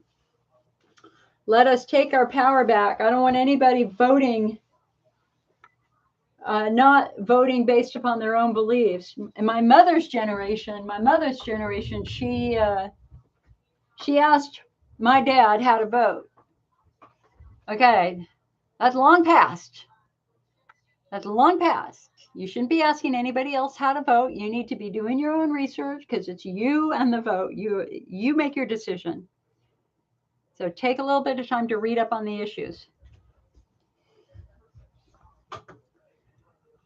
I truly believe that if we had more women in leadership, our country and our world would be in a much better place. You know, man, I'm sorry for any men who are watching this. I apologize, but you know, testosterone it triggers very aggressive behavior, as we can see in Vladimir Putin. We women, I think, would bring a more calm sense of how to help everybody. Hi, Tinder. You said she has sharp pain on your left side. Okay, that's not your bladder, hun. Pain on your left side, that's something going on with your muscles. Barbara says, I'm now in menopause, but when it should be that time of the month, you get a flare. Well, your ovaries are still operating. I mean, they're just not producing as much estrogen as they used to. But what happens is, you know, you would think that the ovaries would gradually shut down, but they don't. What happens is they get very random. You get high estrogen, low estrogen, high estrogen, low estrogen. And it's these rapid, extreme swings in estrogen that drive the symptoms that we normally associate with perimenopause and menopause, such as anger, tears, being cold, being tired. I call it the rages. For me, I just suddenly we just get so angry. I'd want to slug somebody, and I'd ask myself, why was I angry? And I had no answer. I had no idea why I was angry. None at all. I had no idea why I was angry. And, you know, 15 minutes later, he'd be gone. My gynecologist very thoughtfully explained to me, no, Jill, that's an estrogen swing. So, you know, you still have ovaries, right? So you still have some estrogen swings in there. That's probably driving some of that, but it should calm down. Sue says, don't let any doctor do a hysterectomy on you without a reconstructive surgery, without seeing a national specialist. It made everything worse. Plus, he tore my hip and I could not sit for almost 2 years because of that hip tear. I wish I would have taken the drive across the state to see Dr. Peters, who is a national specialist, before I ever let this other doctor touch me. Thank you, Sue. Thank you. You know, this is true, guys. Understand that complex cases, and Sue's a perfect example of a complex case, because no matter what she did with her diagnosis of IC, nothing worked. Bladder therapies did not work. Physical therapy was painful. And that tells you right there that she had a very, very complex case. And it took a national doctor of national repute to finally find this massive scar tissue that was woven on one side through her pelvic floor. And Sue, if I remember correctly, you knew exactly when it happened. Weren't you like a really big horseback rider? And didn't you take a big fall on that side? Isn't that what caused your that big scar? Ravonda said, Cysto Protect has a new inactive ingredient called fruit juice color. I've tried calling the company, but haven't heard back yet. Do you know what fruit it comes from? And is it in the capsule or on the inside? Usually it, well, honestly, I don't know. The color, so Cysto Protect originally was brown, and it was kind of like a whitish brown. But the white came from an ingredient called titanium dioxide. And we had a ban on titanium dioxide and a cancer warning. So the company that had Cysto Protect at that time, Mylan, changed it to a red capsule, and they used annatto to get the red coloring, and it's like like, why would you pick red? Of all the colors you think an IC patient would take to calm their bladder down, would it be red? No. And then when Argonaut got it back from Milan, they put it back into the brown capsule. But there was a fairly significant issue with the last production run. They made some changes, and clearly that's one of the changes they made. So I don't know. Bobby, why would an anti-anxiety medication minimize symptoms to some degree? Well, because anti-anxiety, well, a couple of reasons, Bobby. That's a really, really good question. So if you're in pain, your brain, the most primitive part of your brain is monitoring that pain. And it begins to think that your life is at stake. And so the sympathetic nervous system is the most primitive part of your brain. It has one job: to pay attention to your senses and to step in when your life is in jeopardy. So that's what takes over when you are confronted with a serious threat, a stressor. The sympathetic nervous system immediately takes over your brain. It raises your heart rate. It raises your blood pressure. It tightens your muscles. Now, how the brain processes that pain is another story, because then in the pain processing mechanism, the lower part of your brain establishes context. No, the lower part of your brain is the gate. It only lets the most important pain message through. So you've got an urgent pain message going to your brain. The lower gate lets it through and says, okay, this is important. Your midbrain gets it, and your midbrain establishes context. So if you're anxious, the midbrain goes, uh-oh, she's anxious, therefore her life could really, really be at stake, and it's going to deliberately intensify your pain because it's trying to get your upper brain to take action. So pain accompanied by anxiety is intensified by the brain. Pain that is accompanied by laughter is minimized by the brain because you're laughing, therefore your life is not at stake. So one way an anti-anxiety medication would help is it would remove some of that anxiety, which would then throttle down pain sensation in the midbrain. The other thing anti-anxiety medication would do is it would help relax those muscles. If we can get you out of anxiety, then we might be able to, reduce some of the overall body muscle tension. Listen, pain flares during periods of high stress. It does. If you tell me I got to get on a plane tomorrow, I promise you I will have an IC and IBS attack tonight. It's happened that way for years. That is how my brain processes processes stress. I will start peeing more, and I will start, if it's really severe, I will have diarrhea. Anti-anxiety medication could take some chill out of that. That said, I've only used it once. However, hydroxyzine, an antihistamine that is often suggested for IC, has a very nice mild anti-anxiety effect, which makes hydroxyzine very, very popular.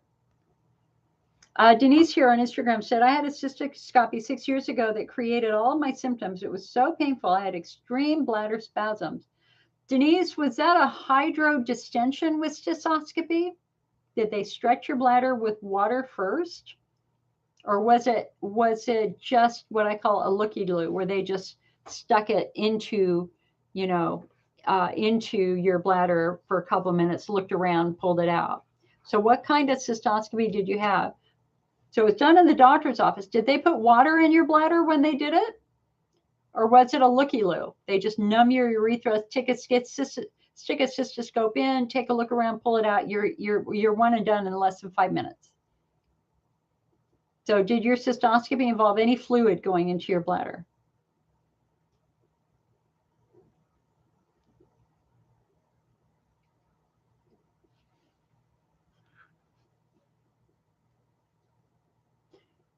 She said, no, he just put the camera in.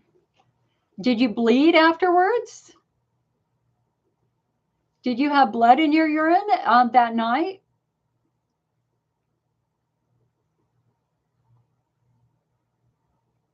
Really, the greatest risk that we see with a cystoscopy is if the instrument damages the bladder wall. Oh, see, look. So Denise goes, yes, the next day you had really bad bleeding. Okay, so he damaged your bladder. Because I've had 2 cystoscopies in the office, I had no bleeding. So if you had a cystoscopy and you bled severely within 24 hours, girl, you had a direct bladder wall injury. We'd be very, are you still seeing that doctor? I would want to get your medical notes on from that procedure. You have the right to get your medical records. I would want to go back and look at the medical records and see if he said anything in there. Did they send you home with a catheter? Anytime, listen, if you have a hydrodistension with cystoscopy or a cystoscopy, here, okay, and they send you home with a catheter, your bladder was damaged.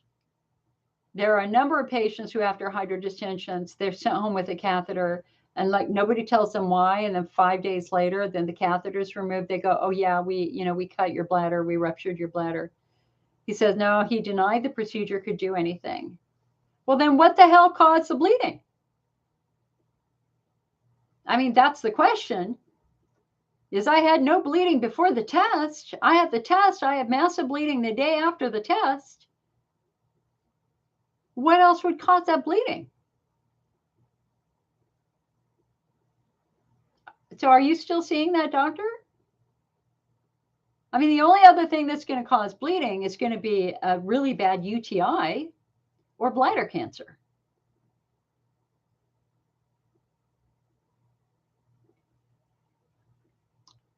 He said, maybe you got an infection from it. Well, man, that's a pretty aggressive infection. You know, if you had, here, hold on a sec.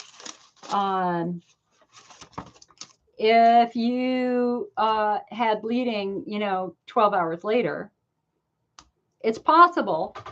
It's absolutely possible that you could have gotten an infection from it. But we can't rule out because injury happens all the time. All the time. Here, hold on a sec.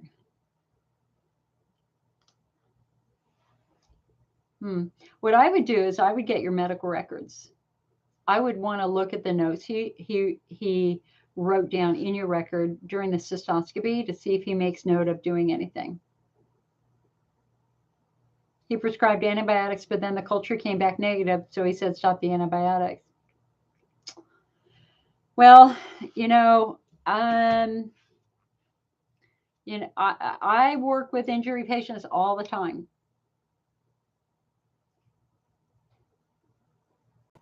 I mean, blood is blood. You didn't make it up. Something happened. Especially if you were peeing blood clots, big clumps of, black or red or dark red. If you're peeing out big blood clots, then yeah, man, something happened.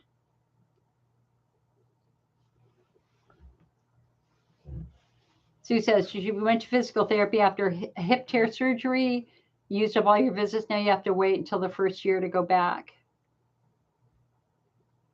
So Denise says she has a picture of it when you peed in his office. Wow. Can you share it? Do you have the picture on your phone? If you can't, email me. Can you email me the picture?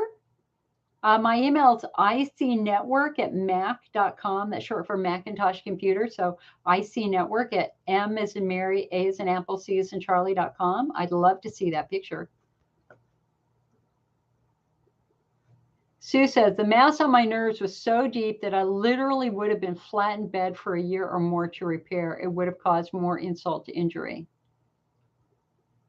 Well, Sue, I hope at least, so, Sue, I think about you all the time because your case is so Your case represents the tragedy of a misdiagnosis combined with,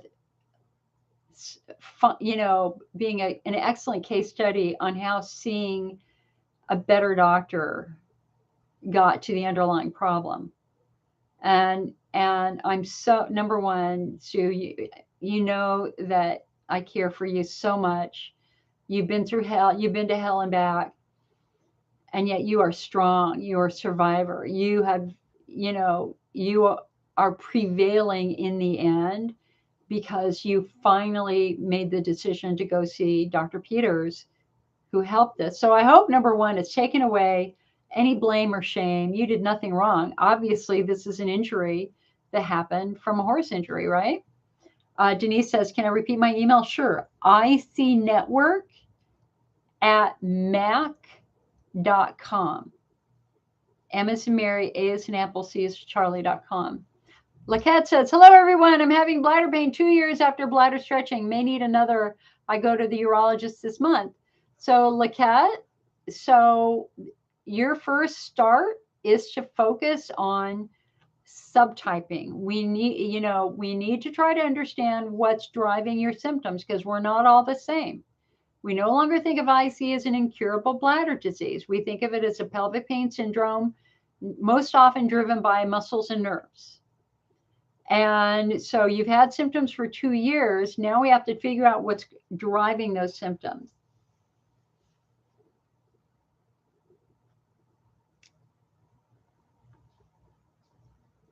John says, what types of physical exercise other than bicycling would be recommended for tight pelvic floor muscles?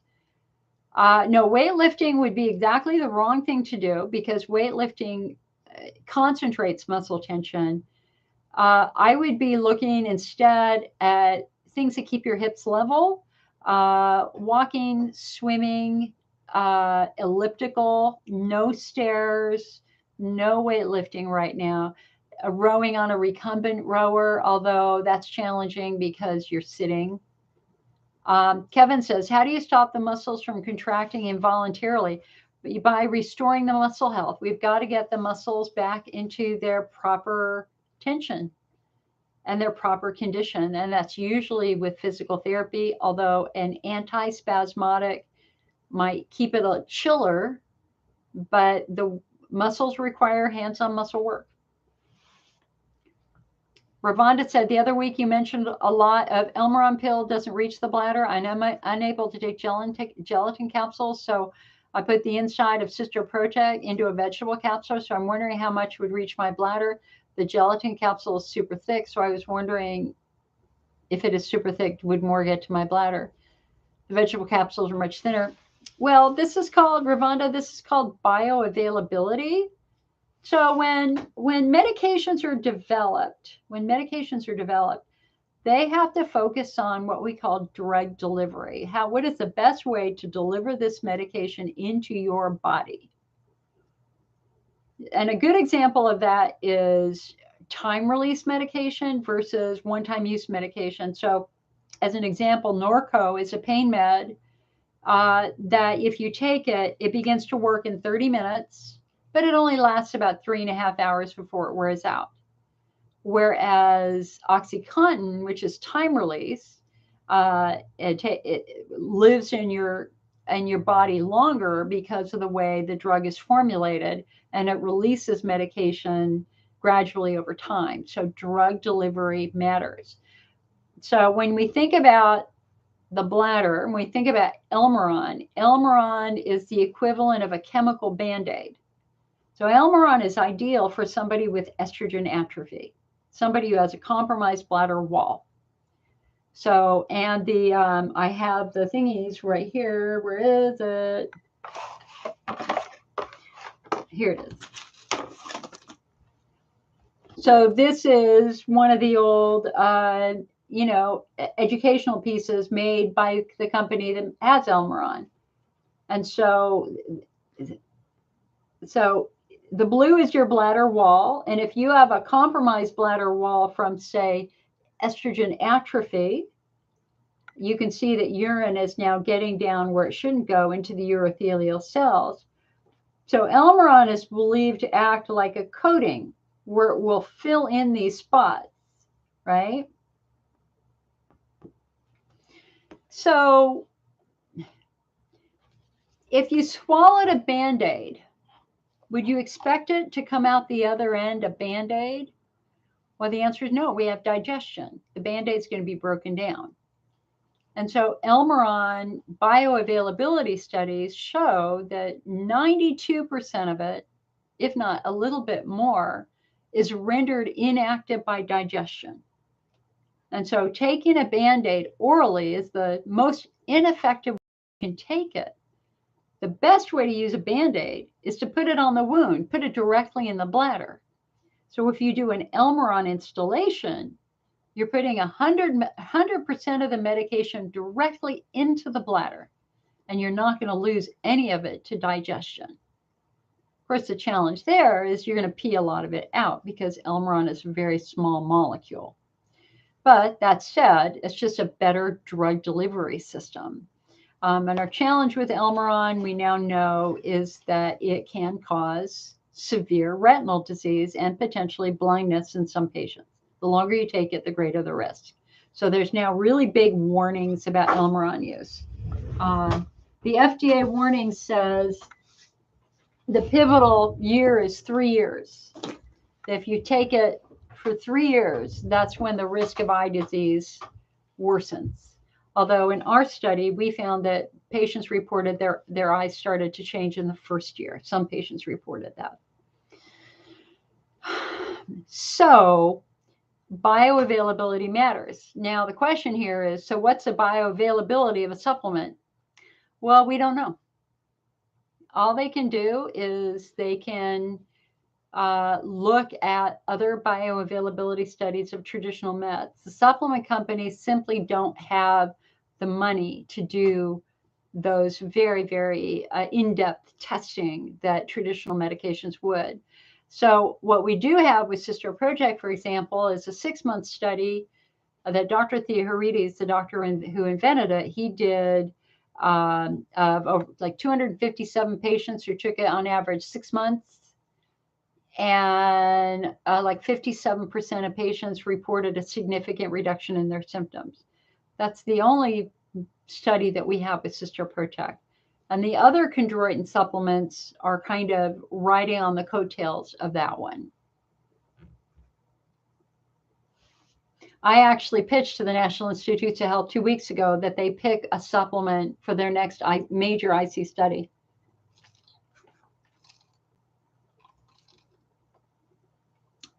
Sue said 50, 60 years ago, if you wanted to get your tubes tied, your husband had to sign off on it. Oh, hell no. Hell no. Women, take your power back. Nobody's going to tell me what the hell to do with my body. Seriously, and they shouldn't tell you what to do with your body. You get the decision. It's your body. Sue says, more falls than I can count, unfortunately, but I hate to say it, but you wouldn't have given it up. Yeah, I know, and you were really good.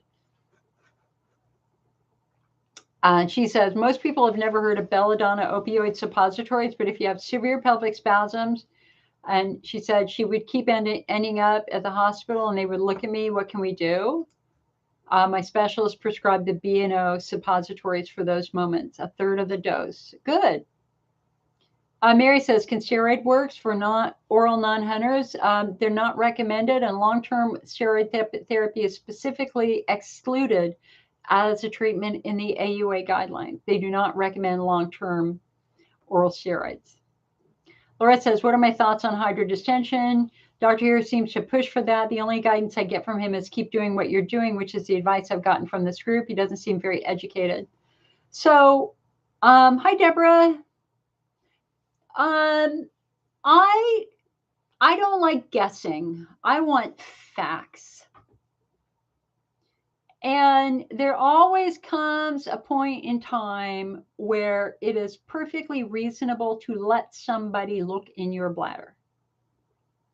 If I'm in pain, I want somebody to look at it to help me understand why I'm in pain.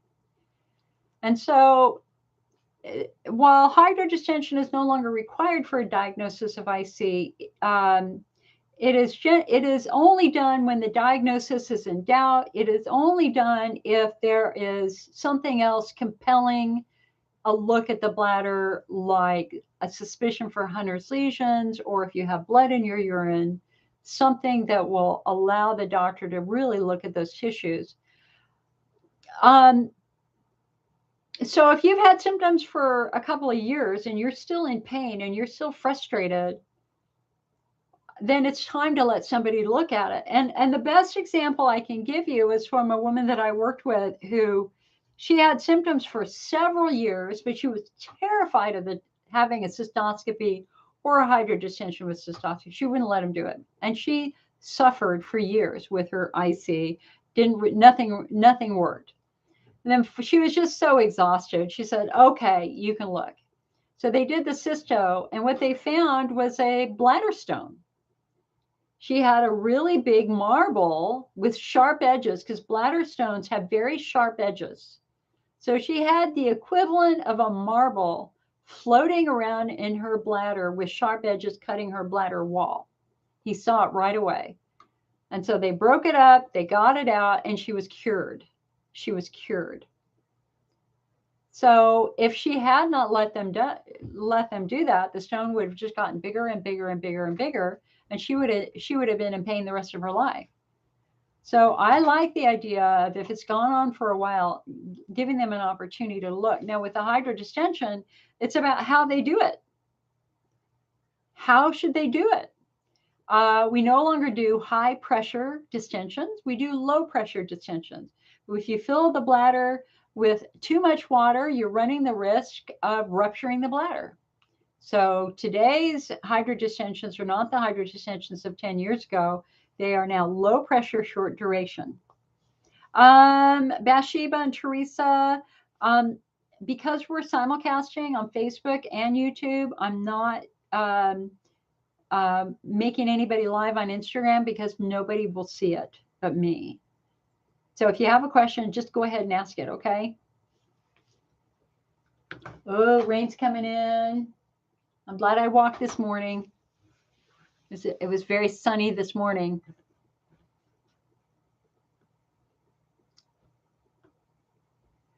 So what does so Proceed said there was no need to do a cysto with hydro. She said she had 2 bladder installations. She's getting better. Still taking Elmeron with the muscle relaxant, but I'm finding that improvement is taking place.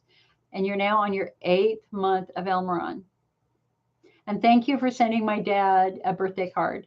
So I've got now, I don't know if you can see this on my wall. These are the cards I've gotten right here for my dad for his 100th birthday, less than a week. It's on Friday. I can't believe it. I cannot believe it. So I've been asking people to send him birthday cards because we don't have a lot of family. And so how do you celebrate a 100-year-old birthday?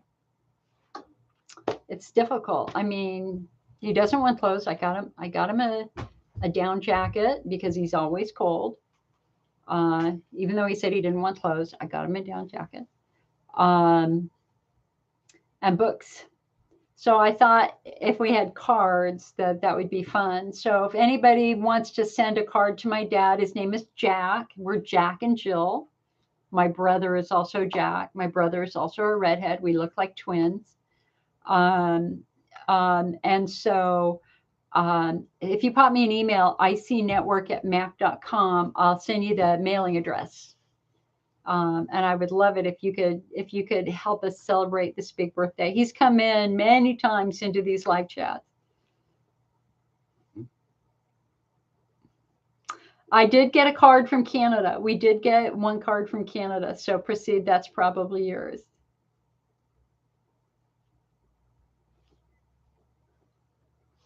My dad's birthday is on Friday. Bathsheba says how much water you should be drinking. Ironically, we have a great article on how much water you should be drinking in our brand new IC Optimist magazine that is at the printer right now. It's also on our website. Like 6 glasses of water a day, good glasses. I think they say like 10 cups, which would be 5, normal glass sizes, but not the little juice cups, the regular. It's really about what your urine looks like. If your urine is clear without any yellow, you're drinking way too much water and you're running the risk of messing up your electrolytes. If your urine is dark brown or yellow, dark yellow, you're not drinking enough water. Your urine should be a pale, clear yellow. If it's a pale, clear yellow, you're gold. If it's dark, you're good. If it's dark yellow, brownish, you're not drinking enough water.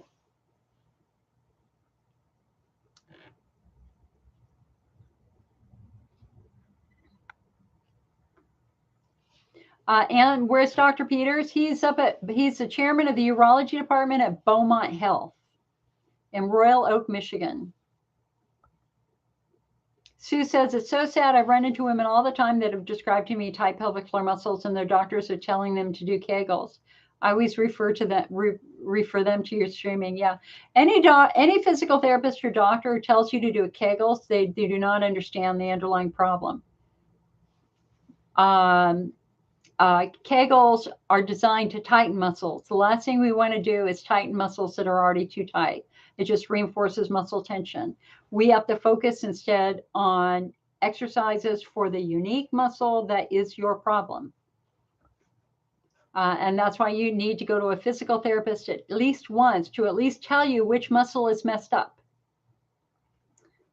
Mary says, Elmeron did nothing for me with estrogen atrophy. If you're off of it, good job. So with the estrogen atrophy for genital urinary syndrome of menopause patients, our therapeutic priority is estrogen.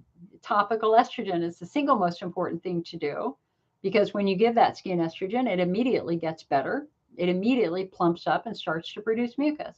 And then you're going to do a chondroitin-based supplement like Bladder Rest or Bladder Builder or Cystomend or Cystoprotect. I personally, Bladder Builder is, in my opinion, the best supplement on the market because it has the most ways of helping you. It has the most methods of action because it's got chondroitin for the bladder wall. It's got quercetin for the antihistaminic effect of the it just helps to reduce the influence of mast cell histamine production. It's got beneficial probiotics for the gut, and it's got PEA for pain relief. And PEA is the single most important new breakthrough we've had for reducing the pain of IC. It's simple, over-the-counter supplement, palmitoyl ethanolamide. The research came from Italy 3 years ago. It's well-known, extremely safe. And the PEA IC study found that 87% of IC patients using PEA reported a significant reduction in their pain by month 3, and by month 6, many were pain-free. PEA, and the American version of this is Peora. Sorry, it's a little bright. Peora. So people ask me, what do I take? Well, my bladder wall's healthy. Aside from a little estrogen atrophy, my bladder wall is fine. My fundamental problem is tight muscles and sensitive nerves. And so I take this because it calms my sensitive nerves down.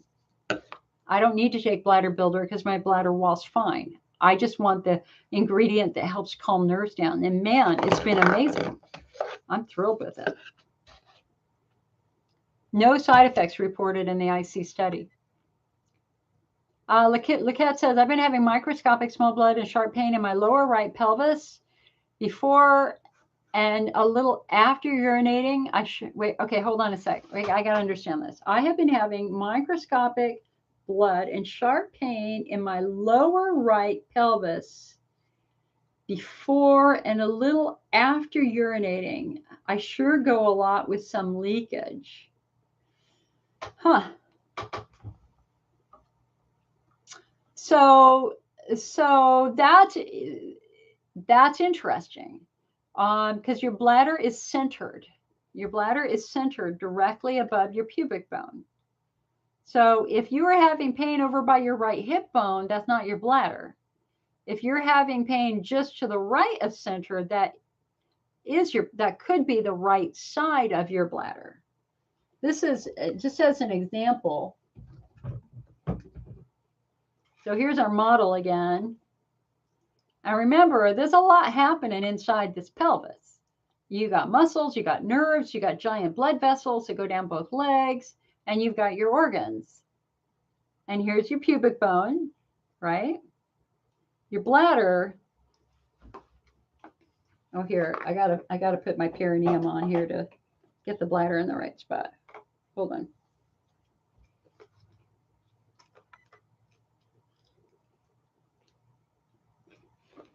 Okay. The bladder is basically right there. I have to plug it in. I have to plug the bladder into the urethra. Easier said than done. The plug isn't working. Here, maybe I can hold it like this. Ah, there we go. Okay. Okay, you see the bladder right there? It's like directly above and slightly behind your pubic bone. See that? There it is. So if you put your hand down on your pubic bone and go directly above it and push in and it's tender, that's your bladder. But if your pain is over by your right hip bone, that's not your bladder. Okay, but what concerns me here is, are you seeing blood? You say small blood and sharp pain. I would be all over that with your doctor. I would really want to know what that is. I would also probably want to have a cystoscopy and or a hydrodistension to get them to look at the right side of your bladder to see what's going on there. Is there a Hunner's ulcer right there?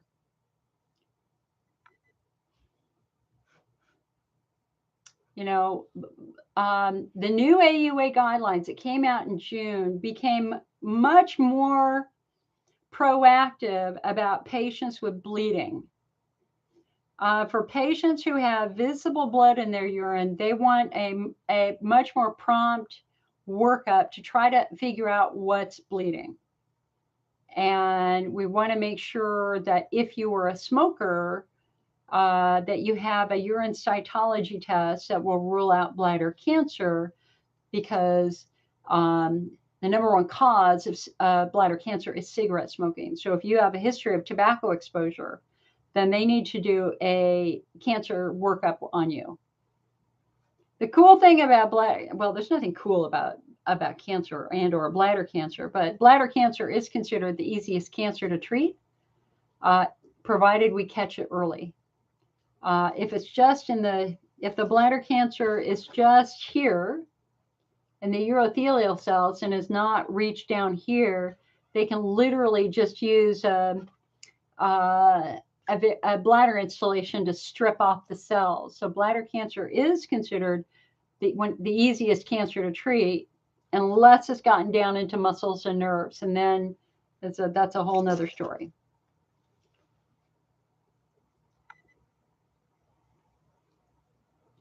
She says, I've had bladder spasms for drinking too much water. Oh, hold on. But all I can drink is water. Well, you always know an IC patient by how they drink water, because if you guzzle a big glass once an hour, then you're probably not an IC patient, because what that's doing, you're giving yourself mini hydrodistensions. IC patients tend to take sips of that glass of water throughout a period of an hour. So if you're drinking that glass of water over a period of an hour, it just trickles into your bladder and it doesn't traumatize your bladder so much. I once had was hysterical. I had a attorney. I was in a deposition for my lawsuit, because I got fired for having IC years and years ago, and I sued them. And I had an attorney say to me, because I had a glass of water on the table, and that's what I was doing. I was sipping. I was taking Elavil at the time, so I had a really dry mouth. So I was like sipping a little sip every couple minutes just to deal with the dry mouth.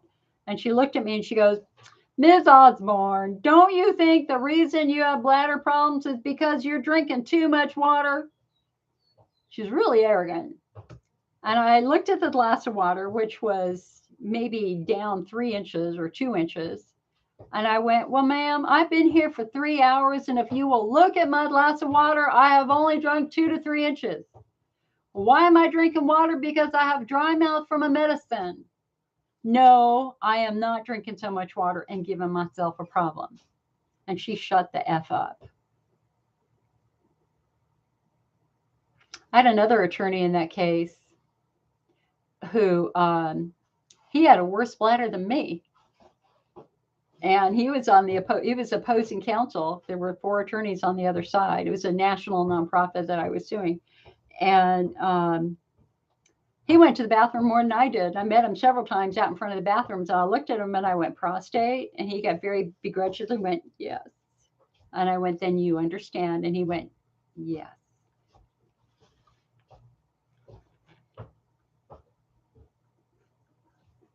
My doc has no idea how to do an Elmerons instill. She won't do it. She's not talking. She's not sure about mixing it. I've been taking oral with no success. Mary, if the oral Elmeron isn't working, stop taking it. That's what Dr. Parsons basically said when somebody asked him at the 2006 IC conference in San Diego. He said, well, I have to take Elmeron the rest of my life. He said, no, you just have to figure out if it's helping you. How do you do that? You just reduce the dose. Hey, Dad, come here for a sec. Come here for a sec. I was talking about you earlier. Come here. So you guys, I want you to meet the soon-to-be 100-year-old.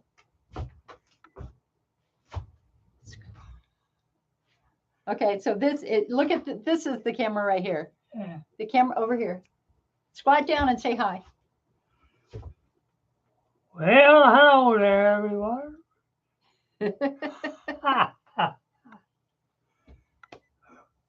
Cold. I know. Well, the clouds are coming in. All right, you going downstairs? Yeah. Okay, he's going downstairs. I might bring up a thing. Okay, I don't know what we're gonna want for dinner. Think about it. Think about what you'd like. Ribs. He wants barbecued ribs every time. Carrie says, hi, Jack. Thank you, Carrie. Hello, everybody. And he just yelled, hello, everybody. Shineke says, I guzzled down a lot one time. I'll never do that again. I just sip water now. I can't drink a lot because they put me in a flare.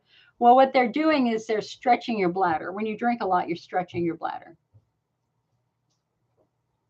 Prasid says he looks fabulous. I think what's keeping him, well, aside from the fact that all of his needs are being met by yours truly, and I am working my ass off, which is why I have high blood pressure now. Although, no, it's normal blood pressure now, or mild high blood pressure. Is he goes up and down stairs a couple of times a day. And I think that helps. It's always interesting when you think about what you've inherited from your parents, right? So I inherited certain things from my mom, and I inherited the heart thing because we have sunken chest syndrome. I inherited that from him, so my heart gets weird every now and then. And I inherited this high blood pressure thing from him, and like he's going to be 100 years old, and he hasn't taken blood pressure meds for 30 years. And so when I got diagnosed with high blood pressure, he's like, don't worry about it. Stop it. Don't think about it. You're fine. And ironically, that's what every doctor has said to me too, but I still worry about it. Bathsheba said, the therapist told me that you have to stretch the bladder to not have urgency and frequency. No, Bathsheba, what's happening is that a hydrodistension is what I call a destructive therapy. It works by breaking the nerve that controls frequency urgency. So when you stretch the bladder, the superficial nerves on the bladder wall, the alpha afferent nerves, get broken. And so you get this false sense of I'm better. Well, you're not better. They just broke the nerve, and the nerve will always grow back. And sometimes more nerves grow back than you originally had in the first place. And so hydrodistension is not a long-term viable therapy because it's not fixing anything. It's just breaking something temporarily. Does that make sense? Mary, I have a lot of rescue installation formulas on the IC Network website. I've got the ones that were published in various studies. You can always print that out. Elmeron is like a direct swap with heparin. So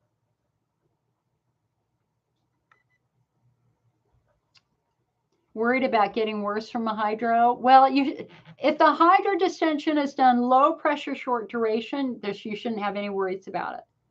In the old days, they used to wham, stretch the bladder because they thought the more you stretch the bladder, the better, the more you would increase bladder capacity. But they quickly learned that when you stretch the bladder, you rupture the bladder, especially if you have Hunner's lesions, which are very thin parts of the bladder wall. So that protocol was revised in 2011 with the first AUA guidelines. And the protocol now for a hydrodistension is low pressure, short duration. That means we're not going to go here, we're going to go here. And we're not going to hold it for 20 minutes, we're going to hold it for 5 minutes. So I've had a low pressure, short duration hydrodistension after I had my hysterectomy and it was fine. So just ask how they're going to do it. If they say, don't tell me what to do, I'm going to do it the way I want to do it, I'm going to go, yeah, no. I'm not interested in that. I want to know, are you going to follow the guidelines suggested by the American Urology Association? I am not interested in having a high pressure procedure.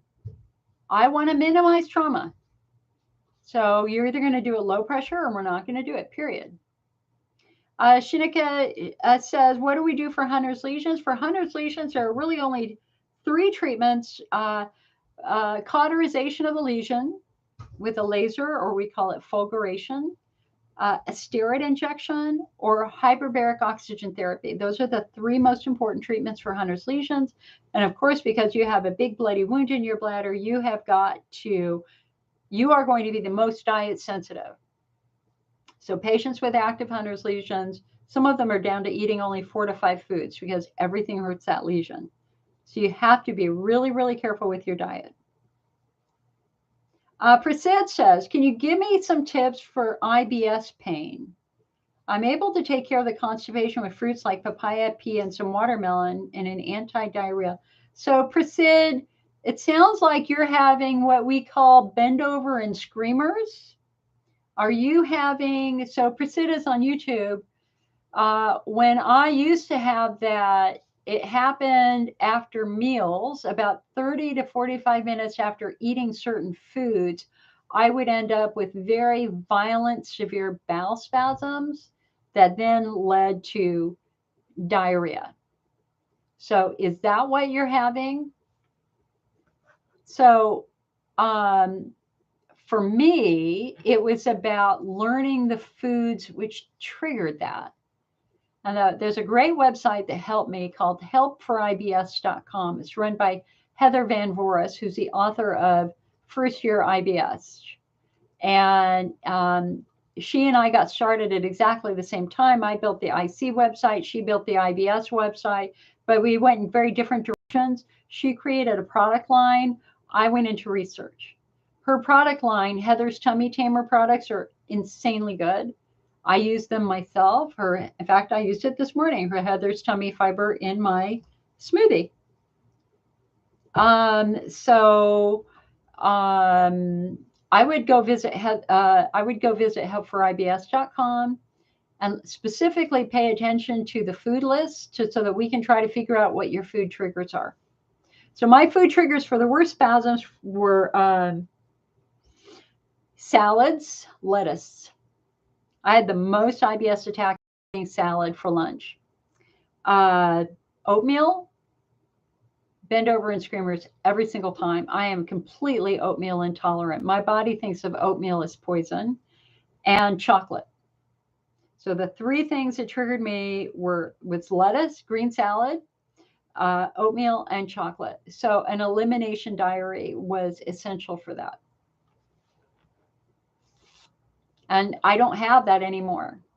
unless I accidentally eat something with chocolate. About once a year, I'll feel like, oh, did I eat anything with chocolate? And inevitably, there might have been a little bit of this somewhere. Sue says, I wish you could do a meeting that's directed at family members and friends for us that suffer because we're so minimalized, because they cannot see our pain, and we're so often treated like you didn't have that fixed. It should be all better. Why do you have to change everything you eat? I've lived with this for 40 years. My family doesn't have a clue. You know, Sue, I actually have a video for family members in our Living with IC video series. So if you go over to the IC network and go and just search for videos and that big list of videos, and I'm going to replace all of them with new videos. There is a video specifically for family members. So check that out, okay? John said, I was surprised to see so many benefits from PEA in the study. I know, right? I mean, PEA is our future. And that's why I pitched to the National Institutes of Health. I thought their next IC study should be on PEA, because we have dozens of research that have already proven safety. Safety is, there's no question that it is probably the most well-tolerated of any substance ever tested in the IC world. And we have our preliminary study from Italy, which showed tremendous success. 87% of patients responded well. Okay, Laquette says her pain is by her belly button. So pain that's higher up than that, there's actually a pelvic floor. I used to, oh, hi, Joanne from snowy Alberta. Woohoo! So, okay, so here's my belly button, right? So when my pain was the worst, so when my bladder pain was the worst, I would end up putting my hand right here and pushing in. And I never understood, it always felt better when I did that. And so I would walk around pushing in right there. And a physical therapist explained to me that that's actually a pelvic floor restriction, that you're kind of like a trigger. I mean, it's muscle driven, and that when you press in, you're doing something to the muscle and making it feel better. I for years, Laquette, and I'm sorry, honey, I don't know how to pronounce your name. Is Laquette correct? I apologize if I'm bungling it. For years, when I pushed in there, it was painful. It's no longer painful. And I was assured that it was all muscle driven. Hi, Shantae. Joanne, is it snowing like mad? It's cold here. I'm so happy that we've had rain. It's just hopefully washing away the stress of this crazy year. Lisette says, I've had issues for about a year now, diagnosed with pelvic floor dysfunction, and pudendal neuralgia. Physical therapy and nerve blocks have helped. But one strange symptom that started first and still continues is a feeling of heat or a gushing sensation from my pelvic downward. Any idea what that could be? Mostly at night and when laying down or lounging. Lisette, that is fascinating. So heat.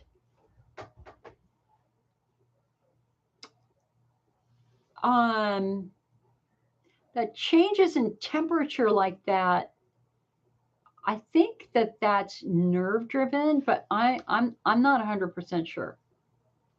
What I know is if you put heat on your body, and heat makes it better, heat helps to relax muscles. But if your body's if you feel hot in that area, it actually kind of implies infection. Areas that are infected get warm. But so can an increase blood supply. So if for example, you have trigger points, and they've massaged those trigger points and now released them, and now we have a gushing of blood into that area, I think that also would feel quite warm. I don't know.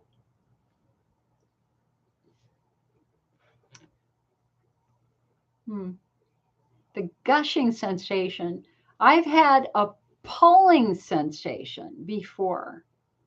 I guess what I would want to know is it positional? Does it only happen when you're laying on your back, or does it happen during the day? Does it happen when you walk, or is it only happening when you're sitting or laying down?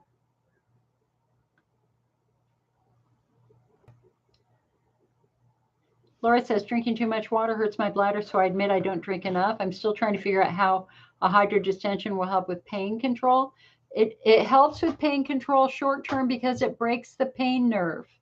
But the nerves always grow back, and sometimes you end up with more nerves than you originally had, and that is a bad deal. And so hydrodistension therapeutically, once, maybe twice, it's really not meant to be used over time.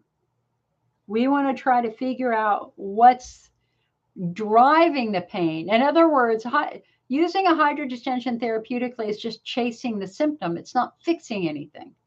It's a destructive therapy. It's not a constructive therapy. So it's far more important to spend your time trying to figure out what's causing it in the first place, right?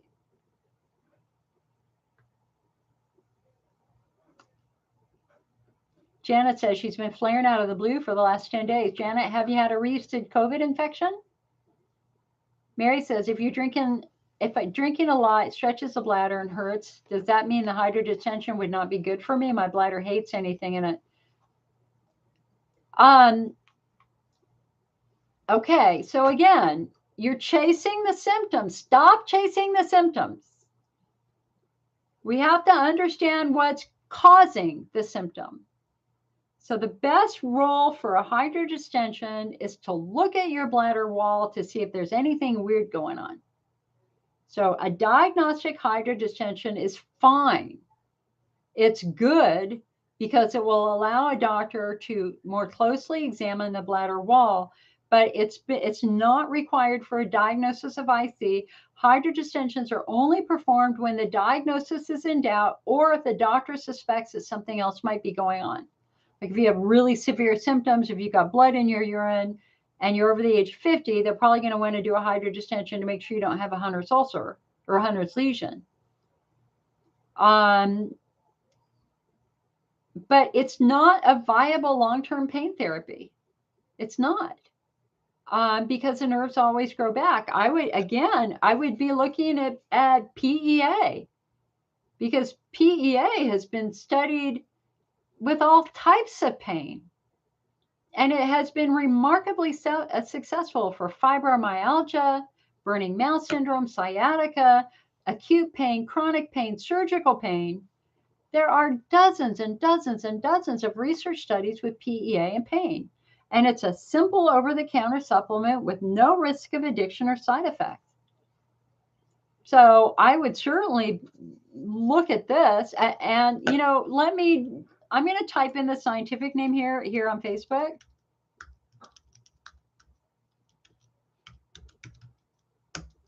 Okay, there's the scientific name. I want you to cut and paste that scientific name.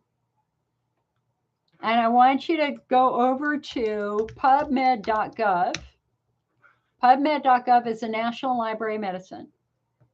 So cut and paste palmitoyl ethanolamide over onto the National Library of Medicine website, and you start looking at those studies, and you're going to get really, really excited. Look, what about bladder Botox? Bladder Botox might silence some of those nerves in the bladder for a couple of months, but it's not going to cure anything. It's not going to heal anything. Hi, Gay. Lisette said, yes, it's positional, only when I'm lounging or laying down. Okay, so Lisette, then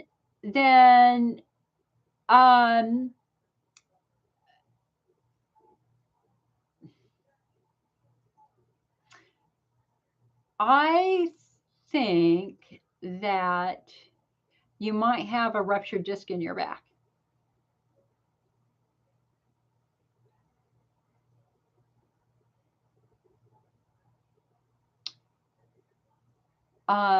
I'm having, so anytime symptoms are positional, we always have to ask ourselves, I mean, that's very, very clearly neuromuscular. And gravity matters also. So when you're standing up, you're fine. When you're laying flat, you're not fine. You get this symptom. So it could be an inner ear thing. It could be related to this position of your spinal cord. It could be like for me, my SI joint, I could not sleep on my back for years. My SI joint hurt so bad. I could only lay on my side. Does it go away when you lay on your side? If it goes away when you're laying on your side, you're only having it when you're laying on your back, then, and it's only in your pelvis, I would be thinking about your sacrum, your tailbone.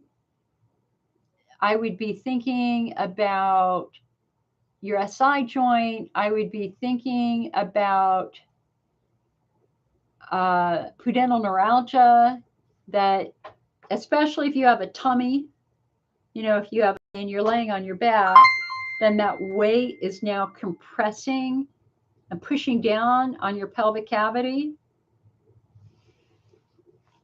I just, there's something about the way you're describing it that's ringing a bell for me.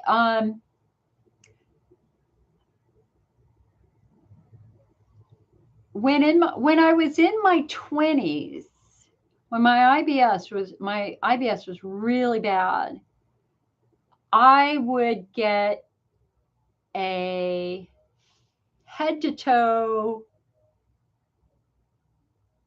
I think that's what you're describing. Gosh, it's so long ago. I remember that it would stop me in my tracks, and it would be like this moment of weakness combined with moment of like mini vertigo combined with this something. I just don't remember when it happened. Did it happen when I laid down, or did it happen when I don't remember when it happened.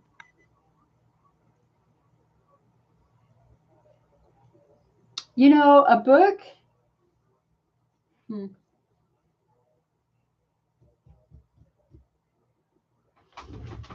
Hold on a sec.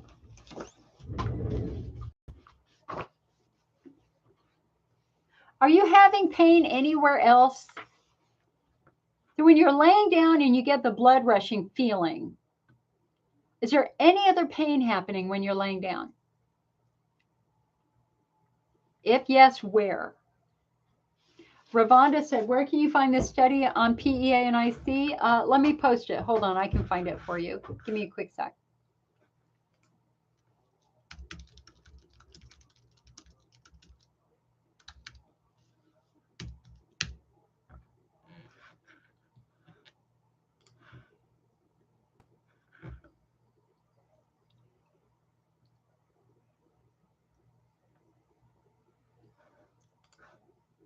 Here it is.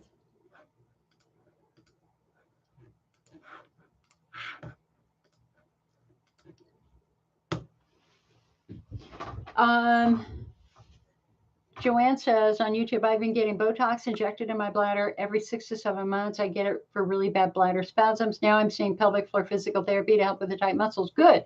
Hopefully the pelvic floor physical therapy will restore your blood supply, which will then allow your bladder to calm down so it won't be spasming. Sherry says, I found a distinct correlation between histamines in my food to my bladder spasms. Can you address this, please? Thank you for your info. So, Sherry, your bladder, well, it's Dr. Theo Harides at Tufts University, who is the first to really explore the role of mast cells, histamines in the bladder wall, and he made some pretty remarkable findings. This was 30 years ago. He was the one who basically helped us understand and see that using an antihistamine might be helpful in calming some symptoms down. Mast cells are found throughout your body. They are part of the immune system. When you are bitten by a mosquito, so let's look at this picture here for a moment. So again, this is your bladder wall. So we have a mucosal barrier, we have a urothelium, and underneath here, the green are nerves, and you can see blood vessels. What they don't have in this picture are mast cells. So when you're bit by a mosquito basically injects a venom into you. The venom is designed to reduce pain, so you don't know that they're sucking your blood. And so the mosquito's proboscis penetrates through your skin, underneath your skin, where it injects the stuff, and then it starts sucking your blood. Well, the mast cells in the area of that venom, and they produce histamines. And it's the histamines that cause the itching, the swelling, and the redness.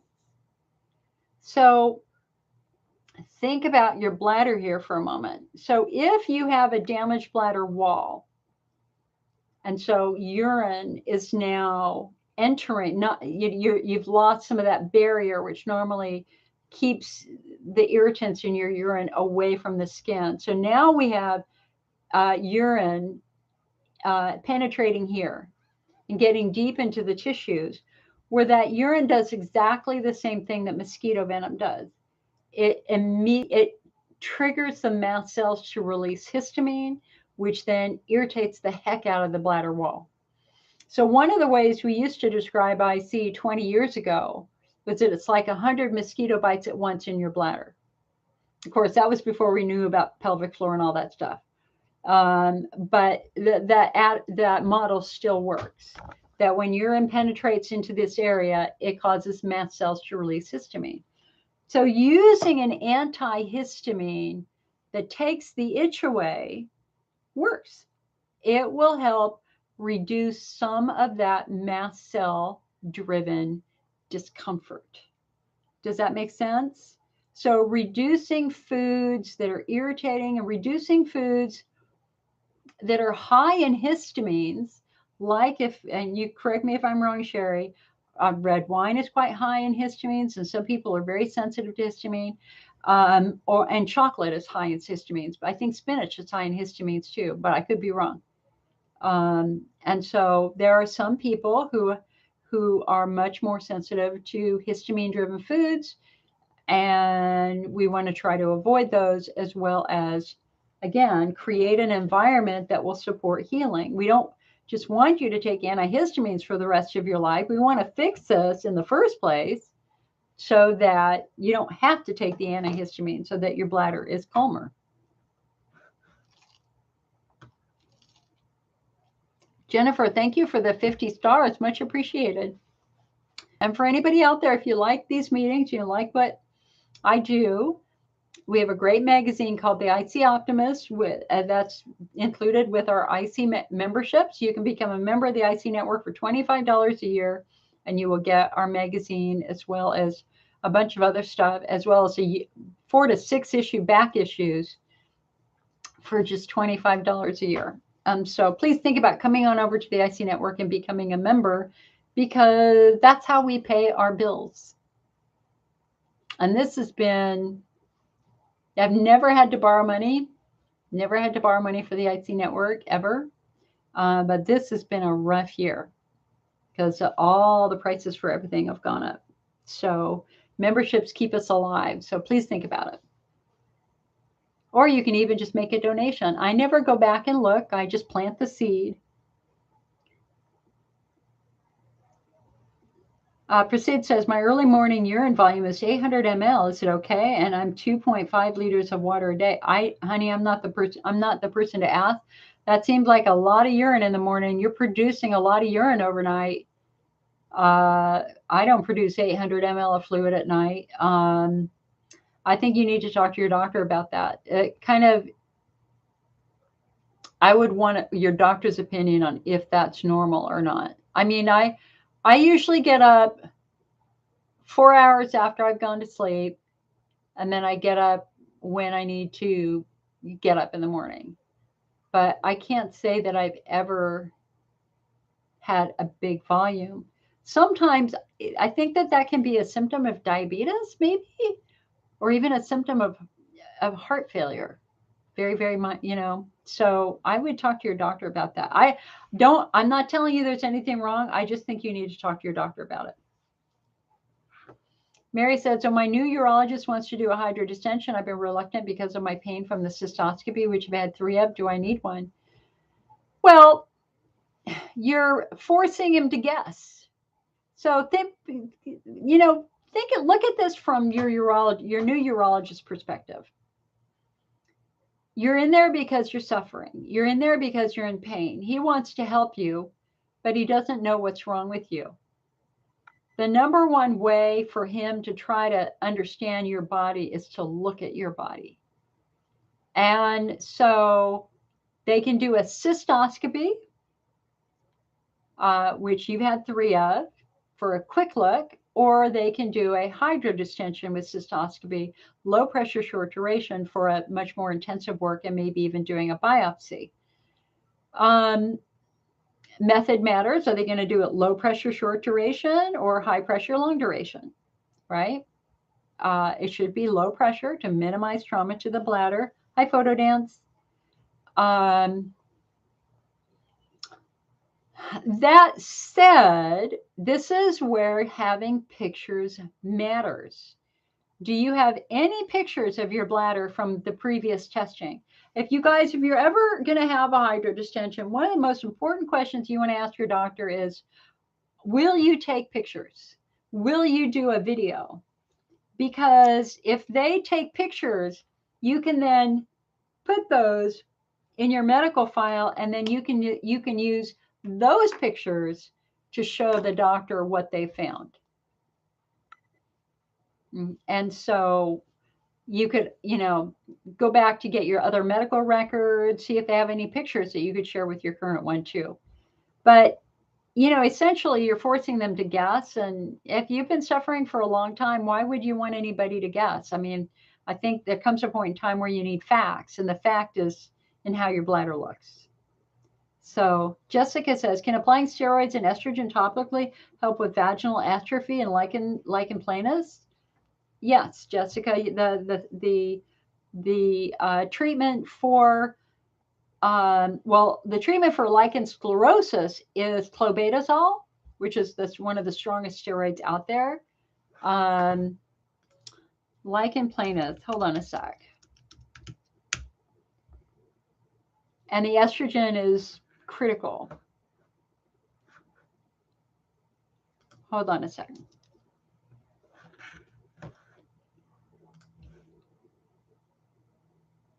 So lichen planus is a skin rash triggered by the immune system. It's not currently known why this immune response occurs. Potential causes include viral infections, allergens, stress, and genetics. Sometimes it occurs with autoimmune disorders. While it may be uncomfortable, it's in most cases, or it's not serious. It's also not contagious. However, there are rare variations of the condition that may be serious and painful. So what does lichen planus look like? Purple colored lesions or bumps on the flat tops of your skin or genitals. Lesions that develop and spread over the body over several weeks or months. Itching at the site of the rash, most commonly on the wrists, lower back, and ankles. Lacy white lesions in the mouth that can cause a painful or burning sensation. Blisters and thin white lines over the rash. Say it usually goes away on its own if it's on the skin in 1 to 2 years, oral within 5 years, but it can come back. If the rash is caused by medication, it usually goes away once you're no longer taking the med. It might also include on mucous membranes such as the esophagus and, of course, the bladder. because the bladder is a mucous membrane organ.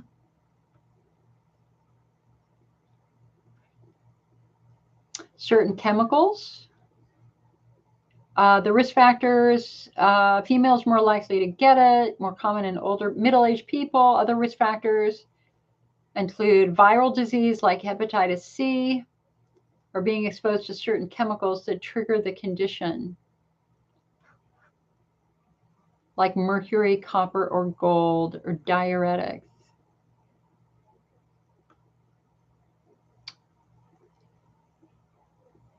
So the treatment is corticosteroids to reduce inflammation, topical, oral, or given as an ingestion, and antihistamines.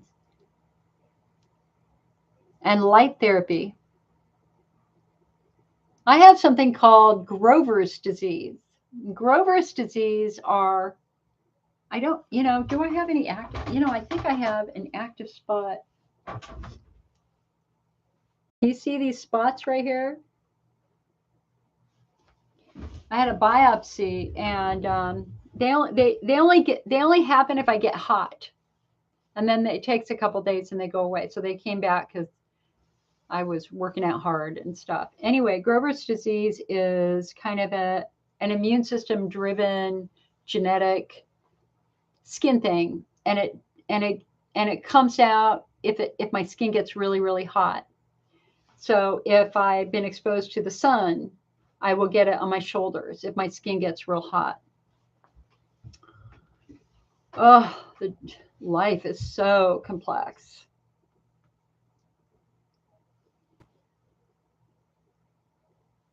And the estrogen will only help improve the strength of your skin, honey. Yeah. And clobetasol is what they prescribed. Yeah. I think you're in good hands. That's what I used. I used clobetasol on it yesterday. It'll go away in a couple of days. But during the summer when things are really hot, I will have it. Well, you guys have seen it on videos. I'll get red spots right here and red spots on my shoulders, and it's weird. Life is weird. Life is very confusing.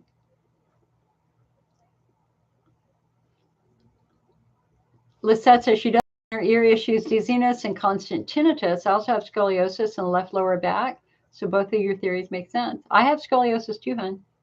Tabitha says, I'm joining very late. I'm sorry if this was already talked about. I've had great results with the PTNS treatments. My urogynecologist says if I do the InterStim that it would change my life for the good. No.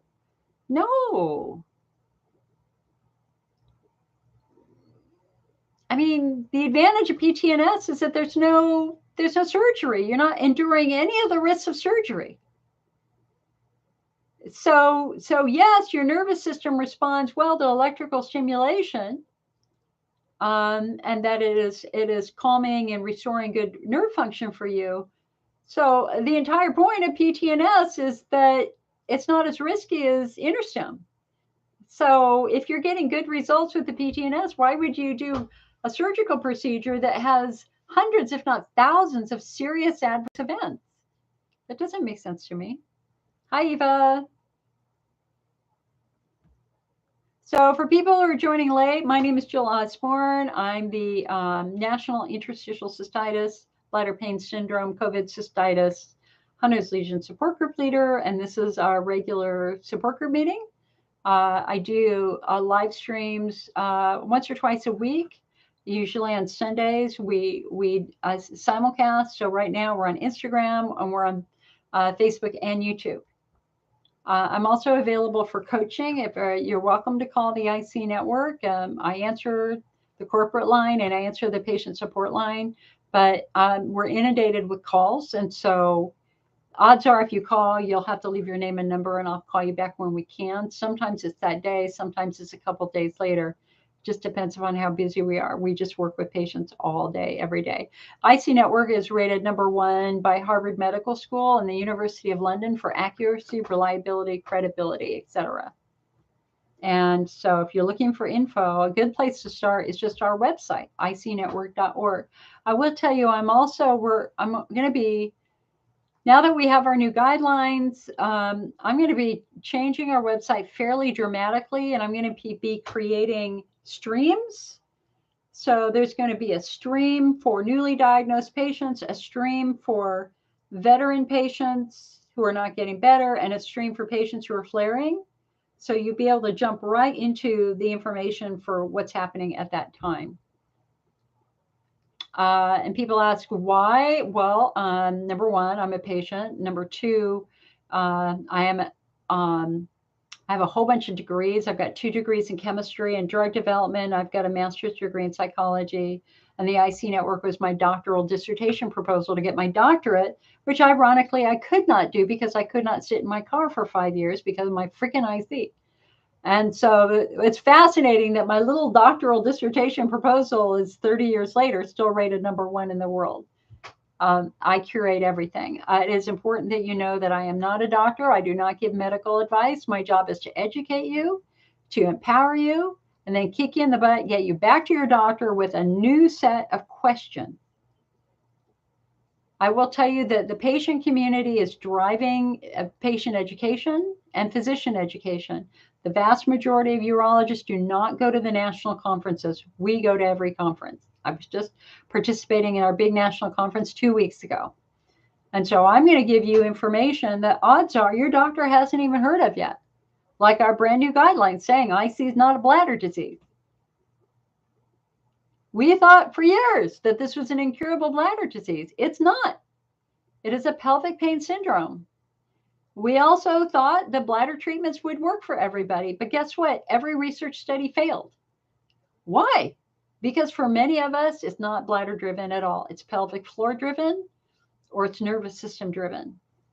And so we're making tremendous strides now. Today, our message is precision medicine. We're not going to throw Elmeron at you, Elavil at you, give you the diet and send you on your way. Today, we want to get down to the underlying cause. And we want to give you the treatments that reflect your subtype or phenotype. Bladder therapies never worked for me. And I got worse and worse and worse. What worked for me was pelvic floor physical therapy because, hello, I'm pelvic floor driven.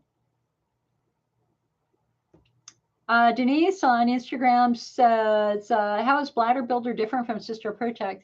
Cystoscopy is a very old formula. It's been around for over 20 years. It was the first formula that provided chondroitin as a coating effect. And that was the gift that Dr. Theoharides gave the IC world. Dr. Theoharides is a federally funded IC researcher who was asked by the state of Massachusetts to investigate the safety of supplements. So had already been doing a lot of research. And then he says yes to the state. He starts investigating safety profiles, and a light bulb turned on. He went, oh, I wonder if some of these might help IC. And so he created Cystoscopy, and he did a big research study before he released it of 250 plus patients. And it was the first supplement that really changed the face of the IC world because it provided 2 methods of action. It has a coating effect for the bladder wall with an antihistaminic effect of the quercetin and an olive oil base to help it absorb into the bladder.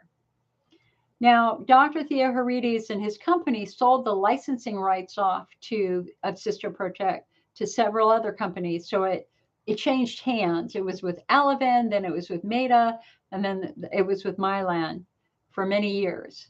And he had a non-compete agreement. And so he could not update the formula. But we've learned a lot about IC in the last 20 years. One of the things we've learned the most about IC is that nerves are involved.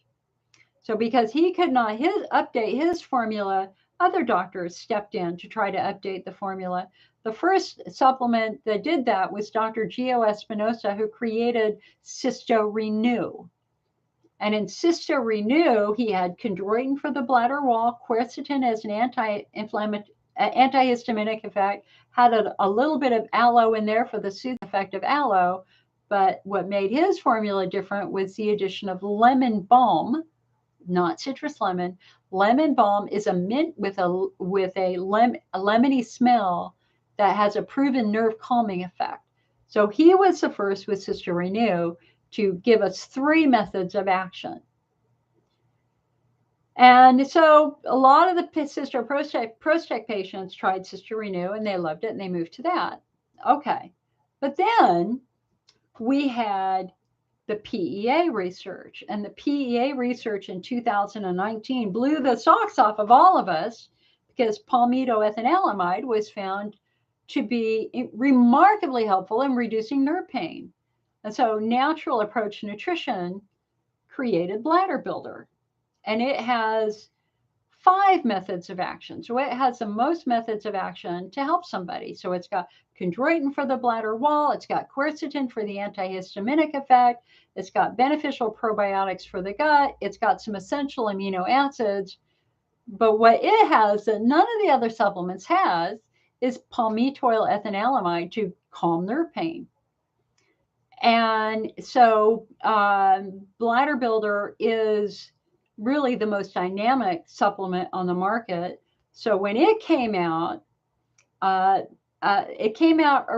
the same time that we couldn't get Cystoprotect. We couldn't get Cystoprotect for about a year because there was a whole cancer warning with one of the ingredients. So Cystoprotect disappeared for a good long period of time. Bladder Builder, Bladder Rest appeared at that same time, and a lot of those Cystoprotect users tried Bladder Builder and they loved it. So a year after that, we went back and did a 1-year follow-up study with the patients who tried Bladder Builder, and 60% of those patients continue to take it today. They love it. They report shorter flares, fewer flares, less painful flares, and a significant number were completely pain-free, which we believe was from the PEA. That was what we were hoping to see because that's what the PEA study found. But 40% of the patients who tried Bladder Builder went off of it. And they went off of it because they couldn't afford it, or their doctor wanted them to try something else, or they had a gut-related side effect.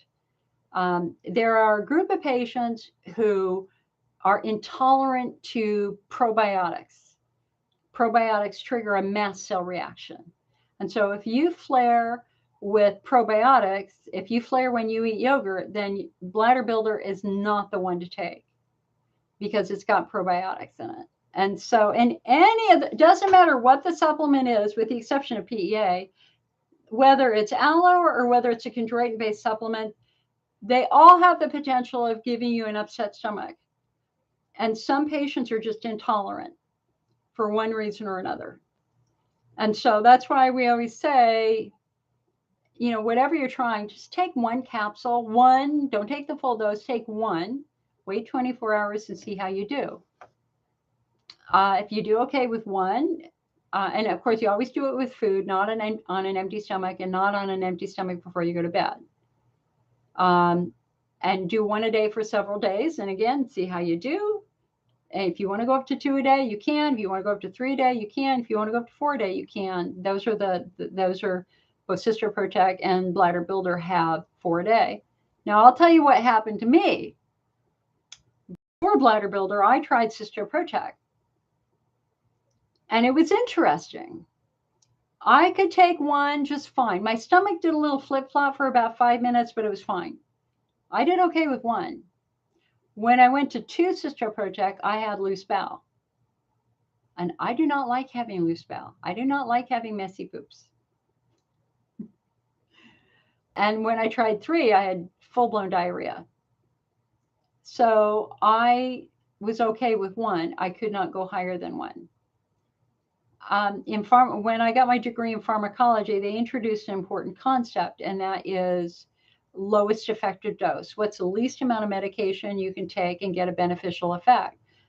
A significant number of IC patients we have central sensitization. Our nerves are super sensitive. We don't like taking anything because we never know how we're going to react, right? I'm one of those people. And so I never take a full dose of anything. I'm always at baby doses, right? So it's about finding the lowest effective dose. So I'm not on the camp of take more and more and more. That's just doesn't work for me. Hi, Donna. Mary says, you keep saying get to the root cause, not a Band-Aid, but docs don't do that. The IC guidelines too, most are just Band-Aids. You're not sure how we can do that. Well, the new IC guidelines are not Band-Aids. The new IC guidelines are crystal clear. There are subtypes, and we have to figure out what subtype you're in. You know, I've been using the Chris Payne 5-point subtyping system for 5 years. 5 distinct patient groups: Hunner's lesions, bladder wall driven, pelvic floor driven, pudendal neuralgia, and chronic overlapping pain conditions. These are the 5 core subtypes in the IC patient population. And your treatment depends upon which subtype you're in, right? Now, the new AUA guidelines, they finally caught on. They're always slow to catch on, but they agree with that. But their subtypes, they combine a couple of Chris's. So they have the bladder wall subtype, and in that, they include Hunner's lesions and estrogen atrophy, et cetera, although they do say Hunner's lesions have their own treatments. It's weird. Pelvic floor and chronic overlapping pain conditions. The only thing AUA leaves out is pudendal neuralgia. So it's about understanding your unique subtype first. And you have to do the work by reading about it. I have a whole section on the IC Network website about the subtypes. And I want you to read through that and look at the unique symptoms associated with each subtype. And then you're going to go back to your doctor and say, okay, I've done a little bit more reading. I have this symptom, and I think this symptom relates to my pelvic floor. Do you agree? Right? Could you please look at my pelvic floor and tell me if my pelvic floor is tight? Could you touch my pelvic floor? Right? Tabitha says, because insurance isn't wanting to pay for my PTNS. You know, I was one of the earliest patients who got PTNS. I got mine in 1993 by the guy who invented it, Dr. Marshall Stoller. And they gave me a tattoo and needles and a TENS unit, and I did it at home myself. It's all about independence. I still have my tattoos. I always forget which. I don't know if you can see. I have a black mark right there.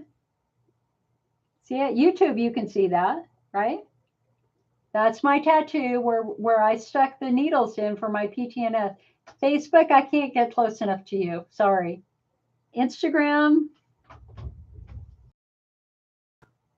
Can you see that right there? It's right there. So you could potentially go to an acupuncturist, and it's the SP6 acupuncture point, and they might be able to teach you how to do it. The rule is, the thing you got to understand here about nerve stimulation is it should never hurt. More is not better. If you turn it up so high that your leg hurts, you are damaging nerves. You never, ever, ever do that with nerve stimulation. It should never hurt. Period. End of story.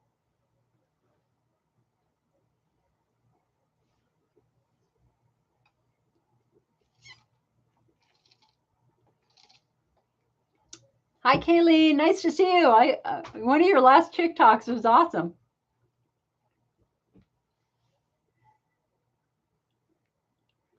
Carol, thank you for the 50 stars. 1, 2, 3. Oh, honey, thank you so much for your 50 stars.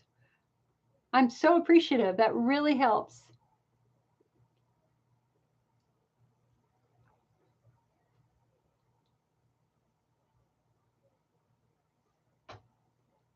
Shanika okay, so Walsine on Instagram says, I take marshmallow root and it helps wonders. Good. Good. You know, so marshmallow root was kind of a fad that went through the IC world about 20 years ago. And so everybody was saying everybody should be drinking marshmallow root or taking marshmallow root capsules. Unfortunately, it's like 50-50. Like 50% of people who try marshmallow root love it, and it works really well for them. And the other 50%, it bothers them. So if marshmallow root is helping you, power to you, girl. Power to you. Shanika says, well, try to get to the root of my problem. Been dealing with an IC bladder pain for over 10 years. Exactly. That's why subtyping is so useful now. We're getting so much better at this. You know, and it's so great to be able to tell you, stop thinking about this as a disease.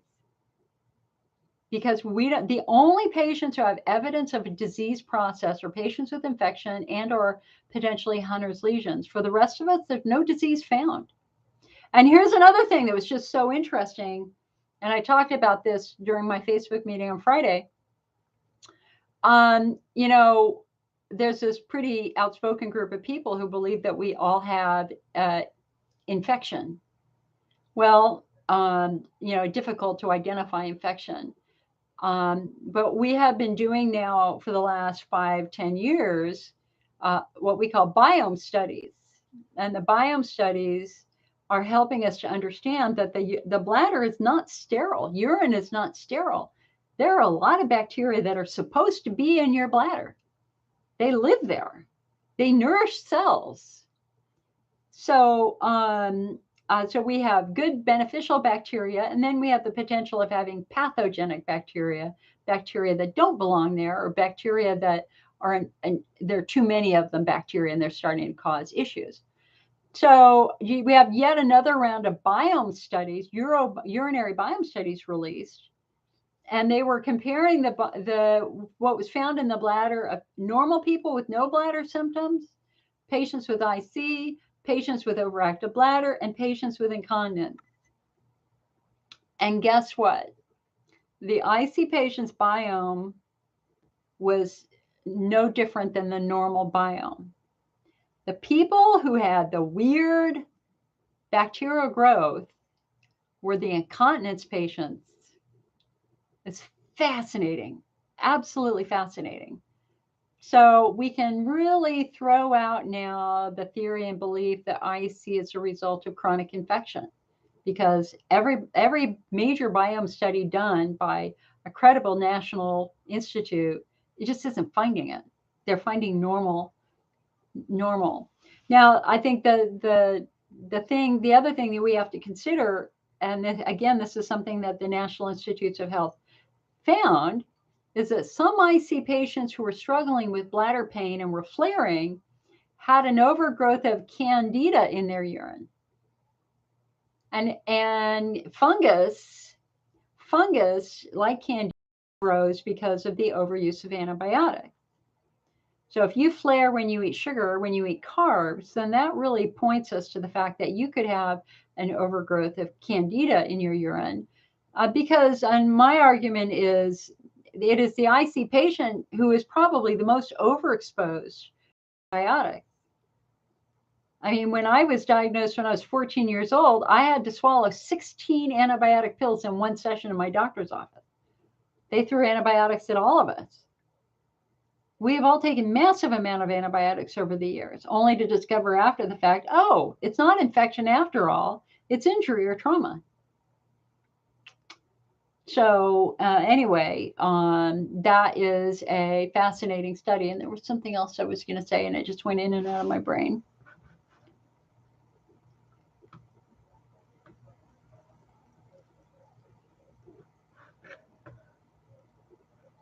Kayleen says, I have a bladder installation tomorrow since I have the okay from whatever this nerve arousal thing I have going on. The urogynecologist isn't really doing much other than I have to see him every 3 months. Ever heard of gabapentin not working? I'm thinking about going to my doctor's saying I want to wean off.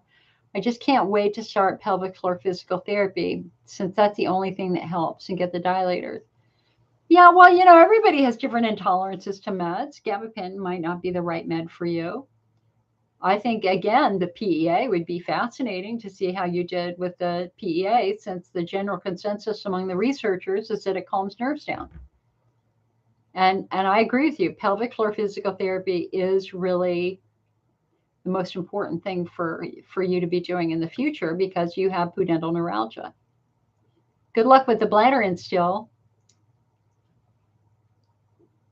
Crossing our fingers.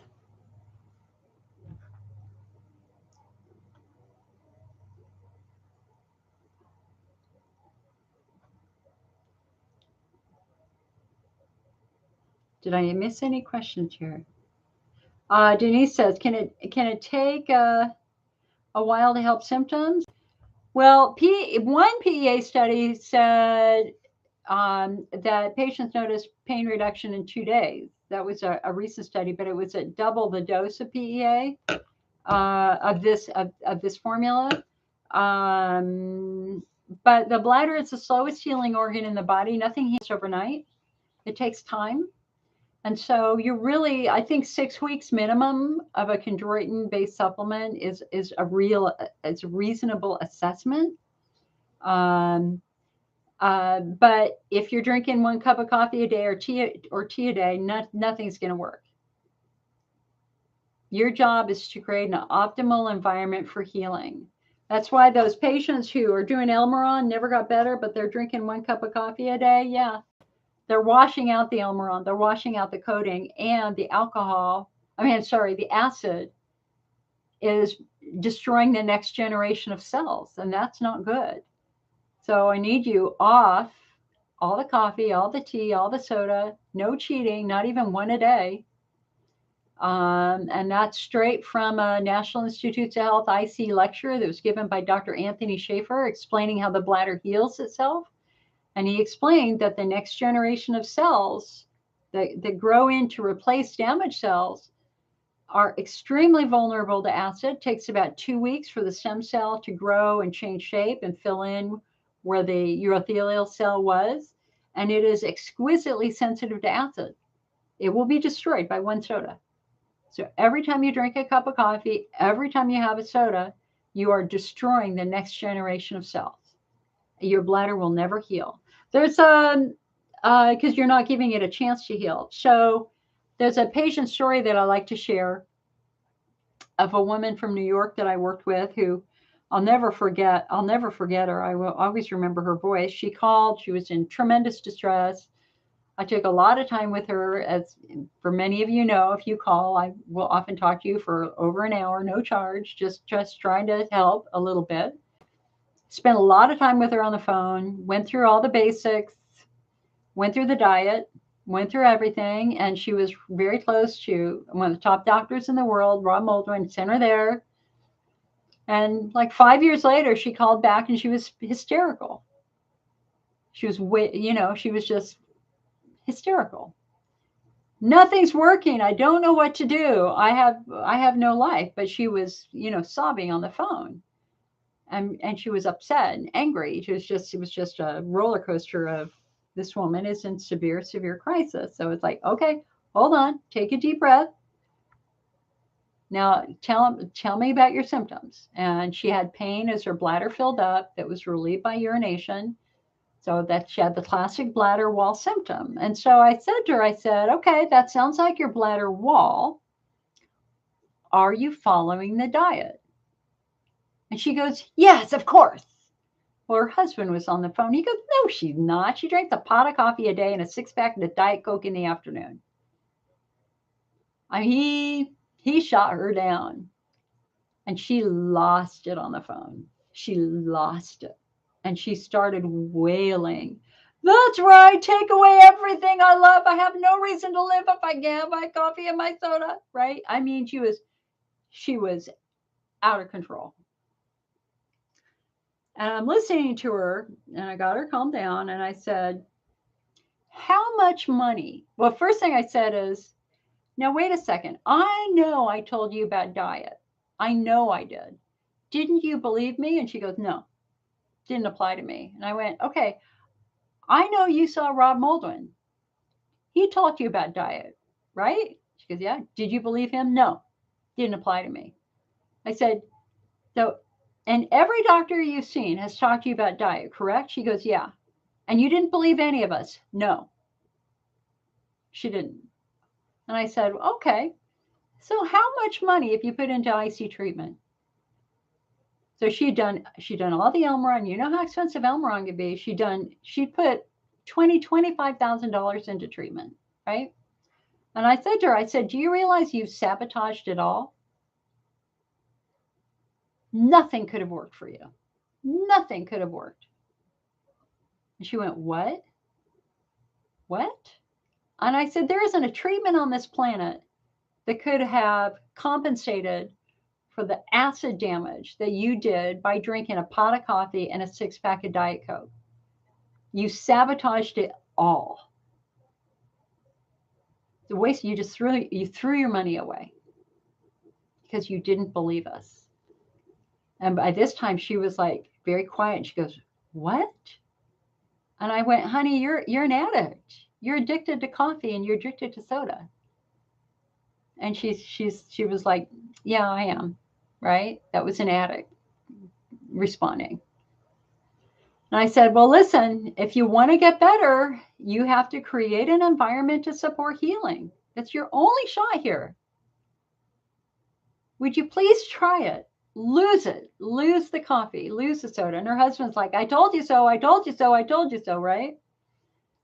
Well, and that's always a very sad conversation. That's always a very difficult conversation. I 99% of the time I'm very comforting and kind to everybody I talk to, but I chewed her out a little bit in a nice way. Well, she called me back 4 months later and she goes, "Jill, oh my God." And I'm like, and I knew who it was. She goes, I went, "What?" She goes, "I'm better.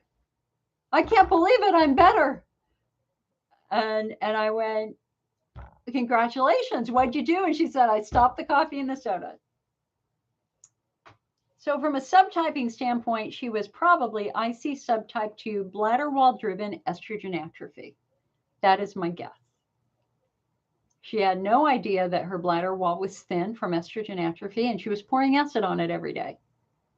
And of course, her bladder was screaming in pain. But once she stopped the acid, things started to calm down. And that is one of my best patient stories. So your job is to create an environment to support healing. Now, why do pelvic floor patients have their bladder wall breakdown? Because that's what happens in ischemia. The long-term toll of pelvic floor is devastating because as those muscles get tighter and tighter and tighter and tighter, they squeeze blood vessels and they squeeze nerves. If your bladder is supposed to get 28 units of blood a day and it only gets 10, will it be healthy? No. Will your bladder wall be vulnerable? Yes. Will your bladder wall not be able to repair itself? Yes. Because it's being starved of oxygen and nutrition because the muscles are squeezing everything. And that's why it's so incredibly important that we work on pelvic floor. And that's why the only research study that was ever successful done by the National Institutes of Health, all the bladder wall therapies failed. The Elevil, everything failed. The only research study that was considered a success was a pelvic floor physical therapy study. That pelvic floor physical therapy was more successful than any of the oral treatments at reducing your symptoms. And of course, now we know why, because 85% of IC patients have tight pelvic floor muscles.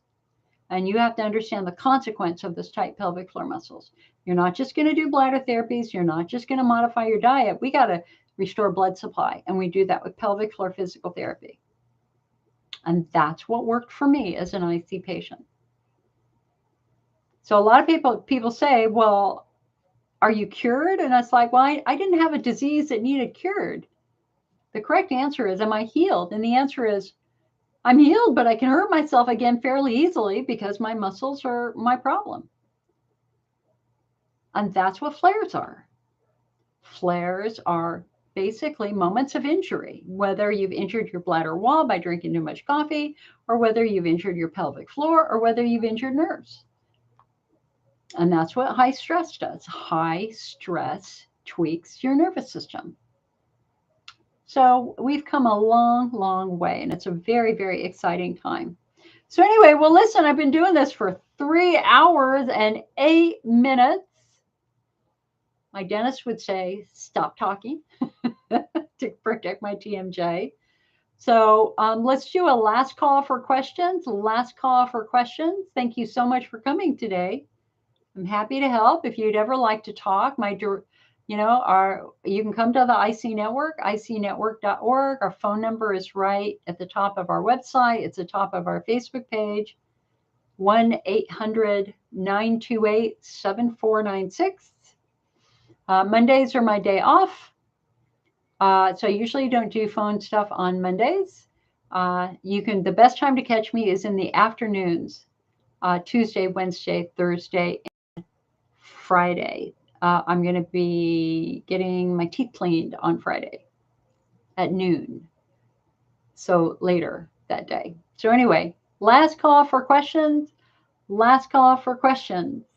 For our members, our IC Optimist will be done this week.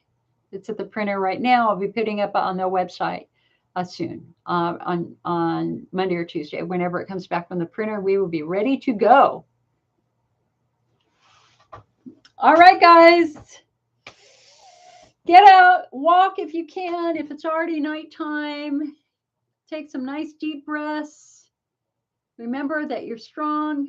I want you to be the alpha of your healthcare.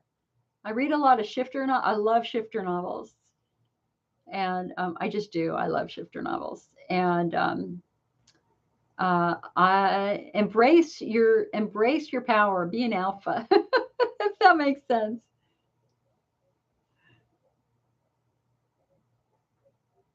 Thank you, Angie. Thank you. Okay, I will pop you the address. Thank you so much for sending cards to my dad. I really appreciate it. Maybe next Sunday, I'll get him in here to answer some questions, from the parent of an ICer. Because remember, I had symptoms when I was in junior high. I would not be here today if I hadn't had my parents helping me. My symptoms were so severe in my 20s. It's kind of a miracle I was able to finish grad school. And I'm so grateful to my dad and to my mom, who drove me to the hospital in the middle of the night when I was bawling my eyes out in pain, and who gave me a place to live when I could not support myself or when I lost my job. And it is my honor to now be returning the favor to them, now that they're in their 90s and soon to be 100. But it's hard work being a caregiver, and it's getting harder every day because I'm having to do more and more every day for them. So send me strength, but I'm going to embrace my alpha. My affirmation as I was walking today was, I am strong, I am healthy, I can do this. So embrace those good, positive affirmations. I can do all things through, insert your faith, whatever that might be, who strengthens me. Every day, in every way, my life is getting better and better and better. That which is done for you, let it be done. That which you must do for yourself, just do it. And please vote on Tuesday. If you want your Social Security retirement, if you want your Social Security disability, you better vote. I'm not going to, I try not to get political, but the Republicans are on the record, on video, saying they want to get rid of Social Security. The Democrats are trying to expand it. And so if there was ever a time to vote blue, this is the time. I voted. Nobody is going to tell me that I can't have the insurance that I'd paid into for 40 years. Sarah says, thank you so much. Oh, Sarah, you hey, Arlene, go for it. Arlene says, I'm in Florida, vote blue. Yeah, down the ballot, voted blue. Sarah, you retracted that. I was going to look at it. I'm happy to take your question. It's not a prop. I don't have to turn off right away.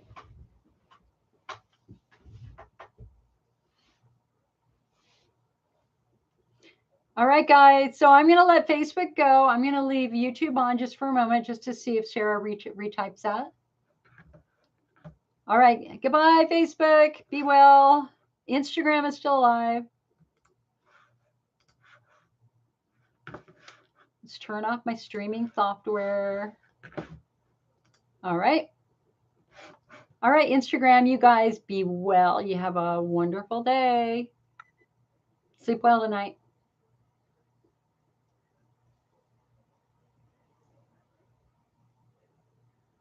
Nice.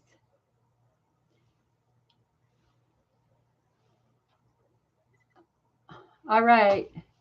Sarah, you going to retype that? Are you going to retype that?